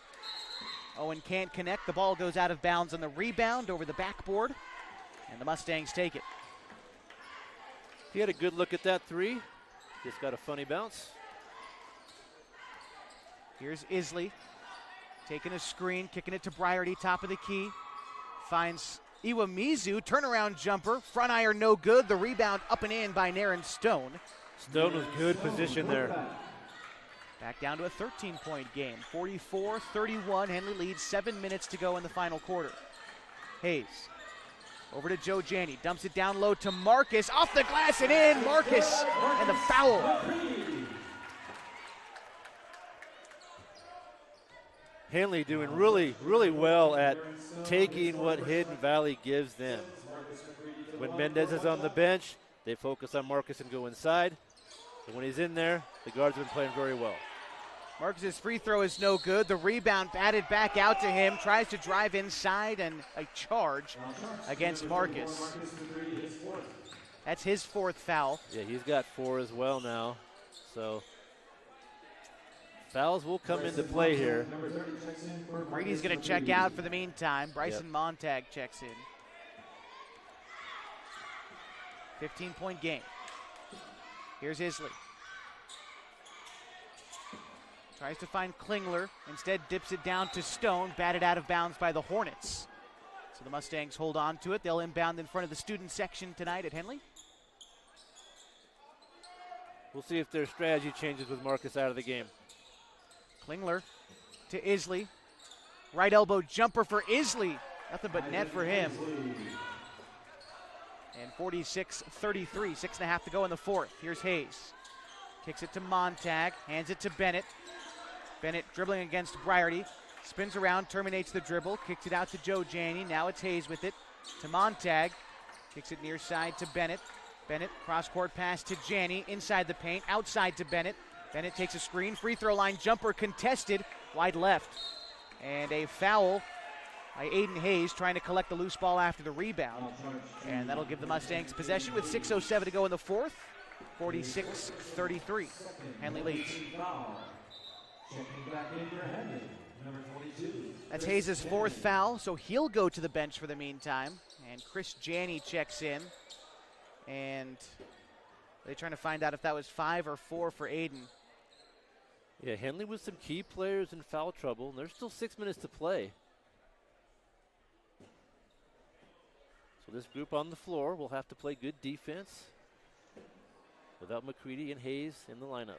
We got some big bodies out there, a couple of football players in Owen Harper, Chris Janney, Joe Janney, Luke Bennett, a defensive back. I mean, these guys know how to play some defense. They can really jump. There was a series down here where Henley had 2 or 3 offensive rebounds, and they were above the rim. Yeah. Multiple players. They really can jump. So, again, the 5 on the floor, Chris Janney, Joe Janney, Owen Harper, Luke Bennett, and Bryson Montag. For the Mustangs, it's Iwamizu, Isley, Briarty, Stone, and Klingler. Here's Isley now for the Mustangs as they bring it across half court. Guarded by Chris Janney. Brings it along the near side, takes an Iwamizu screen. Isley goes to the rim, throws it off the glass, no good, and it's Owen Harper who skies for the rebound. There it is again, that jumping from Owen Harper. Shoves it ahead to Montag. Soft touch on the lay-in is offline. And the Mustangs coming the other way. Klingler shoves it ahead to Isley. Isley loses the defender, spins around Harper, close to the rim. A nice move and a score by Ivan Isley. Hidden Valley stringing together a few buckets in a row here. They trail by 11. 46-35, 5.5 to go in the fourth. Chris Janney over to Bennett. Bennett to Joe Janney, kicks it near side to Montag, drives baseline, and a great take by Montag for the score. That was a great take. He saw some daylight, and he went right to the cup, laid it in. 48-35, 5:09 to go in the fourth quarter. Isley driving against Janney, and will go up and in on a layup. Isley, good possession there. Here's Joe Janney to the front court for the Hornets. Kicks it over to Luke Bennett. Bennett ball high above his head to Montag, top of the key, now to Janney. Janney driving into the paint against 3 Mustangs. His layup high off the glass, battling through contact and in, and Coach Hammond calls time. We'll take it to 4:46 to go in the fourth quarter. 50-37, Henley in front. You've got Hornets basketball on 104.3 and 960 Sports and mybasin.com. What rhymes with great? Participate. Where does greatness start? Here, in the classroom. On the stage. In the pool. On the field. Where will your greatness take you? To better grades. To more friends. Yeah! Be great. Participate!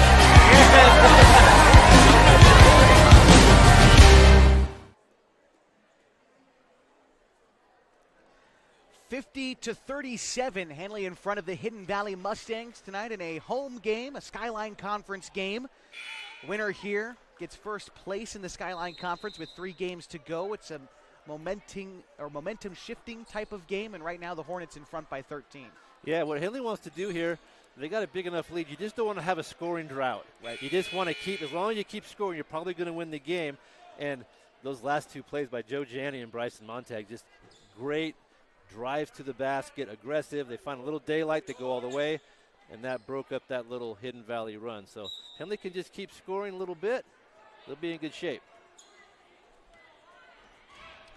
Ivan Isley to get things started for the Mustangs. Tries to find Iwamizu diving to the rim after the screen and roll, but too much on that pass, goes out of bounds, and the Hornets take it. That's a good defensive possession out of the timeout there for Coach Hammond. Here's Joe Janney now into the front court for Henley. Kicks it over to Montag. Montag to Bennett. Bennett now to Janney at the free throw line. Janney spins around, finds Montag in the far corner, dumps it down to Bennett down low. Trapped underneath the bucket and will travel. Hidden Valley really pressures you when you get under the basket in the paint, and they force a lot of turnovers, and that's what happened right there. Isley brings it up for Hidden Valley. Top of the key. Stops the dribble to Klingler. Hands it back to Isley. Tries to find some room beyond the arc. Tries to shake Janney. Now at the baseline. Kicks it out to Briarty. Briarty driving against Montag. Back out to Isley in that far corner again. Isley spinning around. Trying to get around Janney. Tough defense. The shot no good. Rebound batted out. Loose ball at half court. Picked up by Klingler. Passed in front to Briarty, but it's picked away by Montag. Montag gonna stop. Hand it to Bennett. Bennett trying to drive all the way. Stops at the baseline, spins around, kicks it outside to Chris Janney. Now to Joe in the far corner. Joe has his shot taken away. Here's Naren Stone. 1 against 2. Disadvantage. Stone finishes through contact for Hidden Valley. Timeout called by Hidden Valley. We'll stick with you for the rest of the game. No more timeouts until this one's over. 3:33 to go in the fourth, and it's an 11-point game, 50-39. These Mustangs just won't go away. Yeah, and if you watch Coach Hammond there, if you saw on the live stream, you could probably see he looked at the clock, he looked at Marcus, looked at the clock, looked at Marcus, yeah. And he just checked into the game. He needs to get him back in there for these last few minutes, and that's what a coach does when a player's got 4 fouls, especially one of your main players. So we'll see McCready come back in. He'll have to be careful. He will not pick up that 5th foul. But the game will change a little bit. He's so dominant defensively. He makes teams change their shots and do everything that, it changes the whole scheme. So Marcus will come back into the ball game. We'll see if Hidden Valley can cut into this 11-point lead. Couple seconds left here on the timeout. Just a quick look at where Marcus has done in this second half, matching his scoring output from the first half and then some. Had 6 in the first half. Give him 14 for the game so far. And I believe he's leading his team in scoring right now. Owen Harper has 11. But he's been a big part of this third and fourth quarter attack for Henley on both sides. And there you see again, he is back into the game. No changes to the lineup for Hidden Valley, so they're still going to try to rock small ball and maybe try to look for some shots around the outside. With this smaller lineup, Marcus has had a much better second half, so we'll see if it continues. Joe Janney over to Chris Janney. Now Bennett, top of the key, thought about a triple, then dribbles into the far side, hands it off to Harper. Harper driving baseline, up with the shot, it's blocked by Stone. Stone shoves it ahead to Isley. Isley into a triple on the other side, no good. Rebound collected by Joe Janney. Joe shoves it ahead, but the pass tipped by Klingler into the hands of Isley. Bounces it ahead to Klingler. Dribbles into the corner, thought about a 3, dishes it to Isley. Down low to Iwamizu, left alone under the rim, and it's in for Iwamizu. 50-41, the Mustangs got it to a single-digit lead. Here's Harper now for the Hornets. Over to Janney. Janney dumps it over to Bennett. Bennett fakes left, goes right, dumps it off to Harper on the right block. Kicks it back outside to Bennett. Driving inside, open lane to the rim. Bennett can't get the layup to fall. Isley, after the rebound, shoves it ahead to Klingler. Backs out, a corner 3, and he's fouled in the corner after the missed triple. Klingler headed to the line for 3. Unlucky for Henley on that last offensive possession. They had a good look at a score. They could not get the ball to fall. And Hidden Valley's going to get 3 chances here at the line. They can cut this lead to 6. Free throw in for Klingler. That's his first points after doing damage last time these two teams played. He had 11 back on the 16th. That was his first point there. His second one is in. Hidden Valley's done a nice job at the line in this second half. They are 6 of 8 in the second half. Henley still has the lead here with just 2.5 to play. They're going to want to take better care of the ball, maybe use a little more clock to their advantage as we get down the stretch. All 3 free throws in a 6-point ball game and a foul. Let's see. As Elijah Walker checked into the game, I think, to... Yeah, they've got fouls to give. That's only their second foul. So they may look into, they're looking to try to They're going to shorten this game up. They are, and they're going to try to get Henley to shoot at the line, maybe trade some 3s for 2s. Could be a free throw shooting battle. Coach Kassler checked in Elijah Walker. His job seems pretty much to be foul the Hornets. Yeah. That's his third one right there. We haven't seen him all night, but the senior checking in and doing his job, keeping, I guess, the other players on the floor who are in foul trouble. He heads to the bench, Briarty back in. Back on the floor for the Mustangs. That put the Mustangs at 4 team fouls. One more, and the Hornets are in the bonus. They'll be shooting free throws. Hayes driving baseline, fires a fastball out to Harper, slicing up the defense, and Harper gets the layup to fall. Another good drive for the Hornets guards. Here's Isley over to Iwamizu, fires a triple. Iwamizu's triple is offline, and Harper with the rebound. Hornets now ahead to Hayes. They lead 52-44 with under 2 minutes to go in the fourth quarter. That was a huge rebound by Harper. Hayes driving to the rim, the foul, no bucket, but Hayes going to the line for 2. It was his turn. Every guards had moved to the hoop. Janney, Hayes, Harper, and Montag all with big drives to the hoop, resulting in points for Henley down the stretch here. Well played. Hayes' free throws no good. He's been pretty good at the line tonight. That's only his second miss in 8 attempts. Second free throw no good either. Isley collects the loose ball, tries to get it to his teammate. Pass taken away by Marcus. Hornets in transition to Janney for the layup and in. Hidden Valley tries to answer on the other side with a Klingler triple. That won't go. McCready kicks it ahead to Janney, now to Hayes. The Hornets take it up the floor to Marcus. Now to Bennett. Thought about a triple, kicks it back to Marcus. Hidden Valley trying to find someone to foul, but Henley playing a little bit of keep away here. It's Harper. Kicks it back to McCready. Zips it down low to Janney. Left alone at the cup and in. Hornets starting to close the door here in the fourth quarter. Back up by 12. Here's Iwamizu into a triple. It's good. He's got an answer. 1:08 to go in the fourth quarter, and timeout is called. Back down to a 9-point game after that Iwamizu triple. That's only his first make from beyond the arc. And for Hidden Valley, only, I believe, their second made triple all game. Yeah, I believe they've only made 2. They have not shot well at all from three-point land. But Henley with 2 really good offensive possessions when they needed them. They got a big defensive rebound on the other end of the floor, and that's gonna seal the win for them here. It's a testament to this team that a guy like Chris Janney, who has not scored all night, gets maybe the 2 biggest buckets of the game here late in the fourth. Yeah, absolutely. And I have that here in my notes. This has been really a team effort for the Hornets. I feel like every player brought something to the table tonight. They knew they were going to have to. They're playing a good team. They're playing in a big game. Just a good overall performance by the whole team. It really was. 5 emerging from the bench for Hidden Valley as they trail Henley by 9. It's Iwamizu, Isley out there with Briarty, Klingler, and Stone. For the Hornets, to try to close this one out, it's McCready, Harper, Bennett, Hayes, and Janney, the starting 5, as it normally is for Henley. And we'll see if the Mustangs decide to try to foul or if they can be picky with who they foul.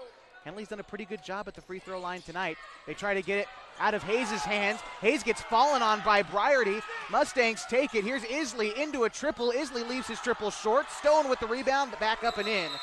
And Hayes has been on the near side of the floor, hurt for a while. 2 Mustangs fell on him trying to get the basketball. Yeah, Hayes just got steamrolled, and he just got up. He was on the floor for the whole possession there. And I'm not sure exactly what happened there, but it was really rough, and Hidden Valley ended up with a basket. So the officials are talking about it a little bit, but it looks like... Well, much to the chagrin of the home supporters, there was no whistle at all. Yeah. And maybe warranted for Hayes, but we're past it now. The Hornets are going to inbound, and the inbound is given to Hayes, and he is fouled by Iwamizu quickly heading to the line.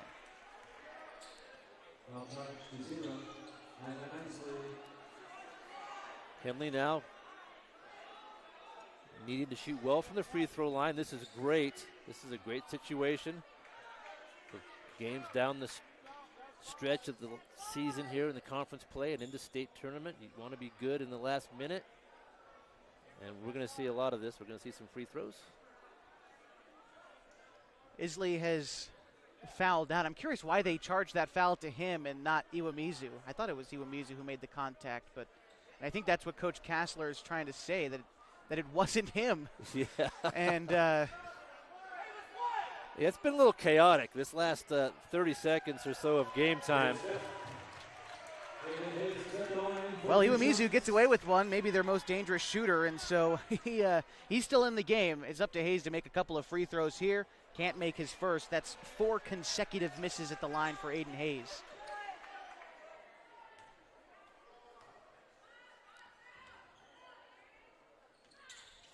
But he makes that one. Mustangs have to hurry. Iwamizu into a triple. Can Iwamizu answer? He cannot. Harper with the rebound. Pass goes ahead to McCready. He'll be the one who's fouled, and that will be Iwamizu's 5th. No question about that one. No question about the last one either, but definitely no question about this one. Yeah. Henley doing what they needed to do there. Just allow one shot. Make sure you get the rebound defensively, and then you can hold the ball and then end up at the free throw line. For Marcus, this will be his first free throw of the night. Clanks it off the back of the rim. But he does have 14 points from the field tonight, a productive night for the big man from Henley. Here's his second free throw. That one's in. 58-49. Briarty into the front court. Guarded by Marcus. Dips it off to Klingler. A long 2 from Klingler is wide left. And here's Hayes, and it looks like Hidden Valley still trying to foul. Stone picks that one up and will send Hayes to the line. You know, Josh, this is a good example of the new rule this year. If these were 1-and-1s, right, as they were last year, Henley missed a lot of the front end of 1-and-1s, but this year you get 2 shots, and they finished on the second of the 2, and it's kept their lead about where they need to be to win the game. So kind of an interesting rule change, but I think that definitely played in Henley's favor tonight. Subs coming in for Hidden Valley.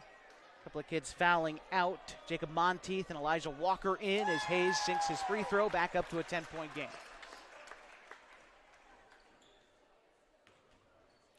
Get a second one on the way from Hayes. That one no good. Mustangs trying to hurry up. Briarty into the front court. Tries to take it himself. His layup is wild and the Hornets collect the rebound. Pass up to Bennett, and the Hornets will slow things down. 10 seconds left, and the Mustangs waving the white flag. The Hornets are now in first place in the Skyline Conference after collecting a 59-49 win on their home floor. We'll be back to break it all down for you as we continue your coverage from Henley High School tonight on 104.3 and 960 Sports and mybasin.com.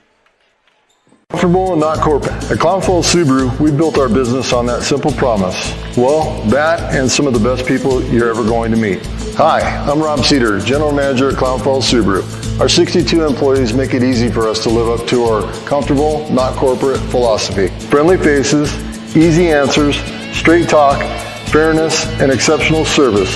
These are the things you expect. These are the things that all of our people deliver.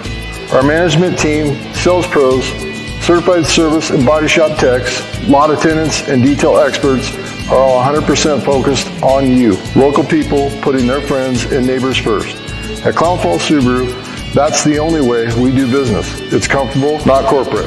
Our team members also spend hundreds of hours each year supporting local charities and events through the Subaru Love Promise.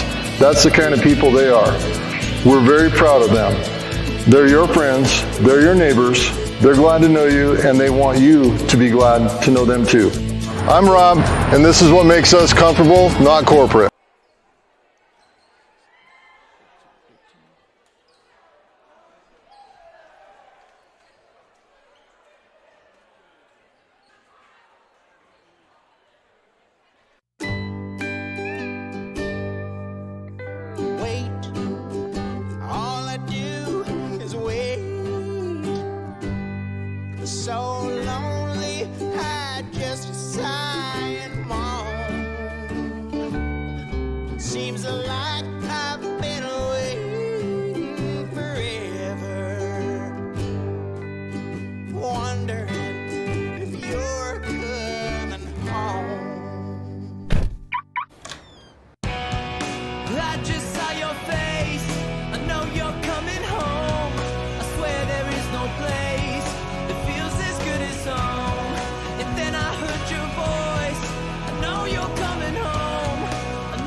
This is where unconditional love and immeasurable happiness reside.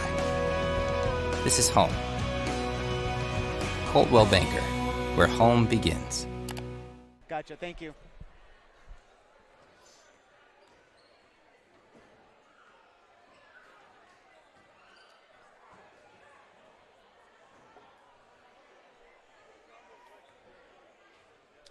And it's post-game coverage from Henley High School, 59-49, a 10-point victory for Henley as they take over first place in the Skyline Conference. Leading scorers for the Hornets tonight, McCready with a great second half, led his team with 15 points, 9 of those in the second half. 13 points for Owen Harper, 11 for Aiden Hayes, 9 for Luke Bennett, 3 for Joe Janney, and 2 for Bryson Montag. For the Hidden Valley Mustangs, 15 for Ivan Isley, 12 for Joshua Iwamizu, 5 for Julian Norris, 4 for Braxton Briarty, 3 for Austin Klingler, 2 for each Presley Noga and Mauricio Mendez. A good win for Henley on their home floor. They played great defense tonight, maybe one of the better defensive performances we've seen, even though Hidden Valley scored quite a few points. Maybe the best team defense from Henley this season. Yeah, to me it was all about that first half defense. They only gave up 16 points, and then they built a nice lead, and Hidden Valley just couldn't catch up. We've talked about this before. I don't know what it is. Henley's very good at home, and teams just struggle when they come over the hill to play here. Hidden Valley just could not hit a three. I think they only hit 2 all night. That's right. And I think that they're known for being a better shooting team than that. They just had a poor shooting night. As you said, Henley's defense did what you expect. Really good smothering defense, and the kids played super hard, and they earned a victory and first place. Interesting thing of note as well, a lot of free throws taken tonight in a rough defensive game. Hidden Valley 13 of 19 from the line. Henley 15 of 23. Decent performances at the line in a pressureful environment for both teams tonight. It was rough, and there were a lot of fouls away from the ball tonight, more than you usually see. So what that usually means is they're getting after it, not just versus the person with the ball, but everyone else cutting through the key and whatever. A lot of physical play tonight, and both teams are good, and they'll both be there in the end. Hidden Valley is still a good club, and they still have some games to win in their schedule coming up. All right, we'll take a look at the standings. Again, Henley now is in first place, but we'll take a more in-depth look on the other side.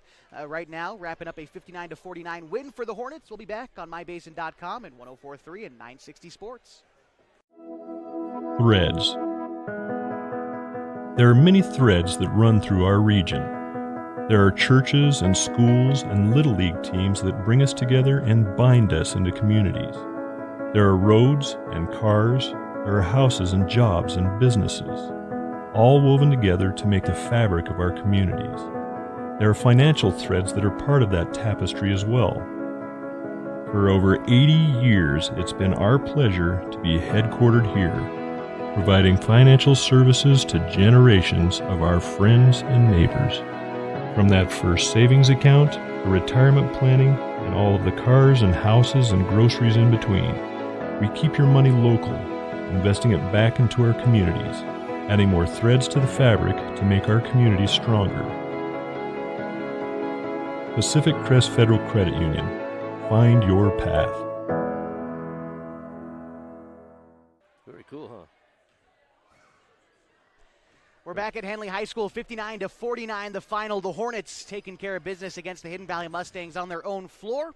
With this win for Henley, it actually moves them into first place in the Skyline Conference, undisputed, at least at this point in the season. Here's how the standings look heading into tonight. We'll make a couple of notes for it. Henley is 4-1 in league play, 12-7 overall in the season. The Hidden Valley Mustangs dropped to 3-2, 11-8 overall. Curious to see what happened with Phoenix and Mazama. Don't have a final score there, but if Phoenix, in fact, beat Mazama, that would put them tied for second against Hidden Valley.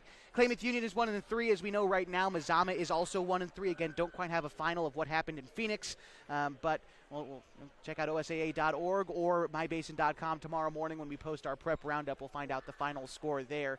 Good showing for the Hornets. They're right where they want to be heading into the state playoffs. Still a few weeks away, but for those who don't know exactly how the playoff structure breaks down, 6 conferences in the state of Oregon, all 6 league champions get into the 16-team bracket. There's 2 more automatic bids to fill. and that's taken by the number 2 team who is highest ranked in each of the conferences. After that, 8 teams have to play in. That's what you want to avoid if you're the Hornets. And right now, they're in a good position to get into the playoffs without having to play in, of course, if they finish out their league schedule with a few more wins. Yeah, they're playing their best at the right time. That's just what you want to do.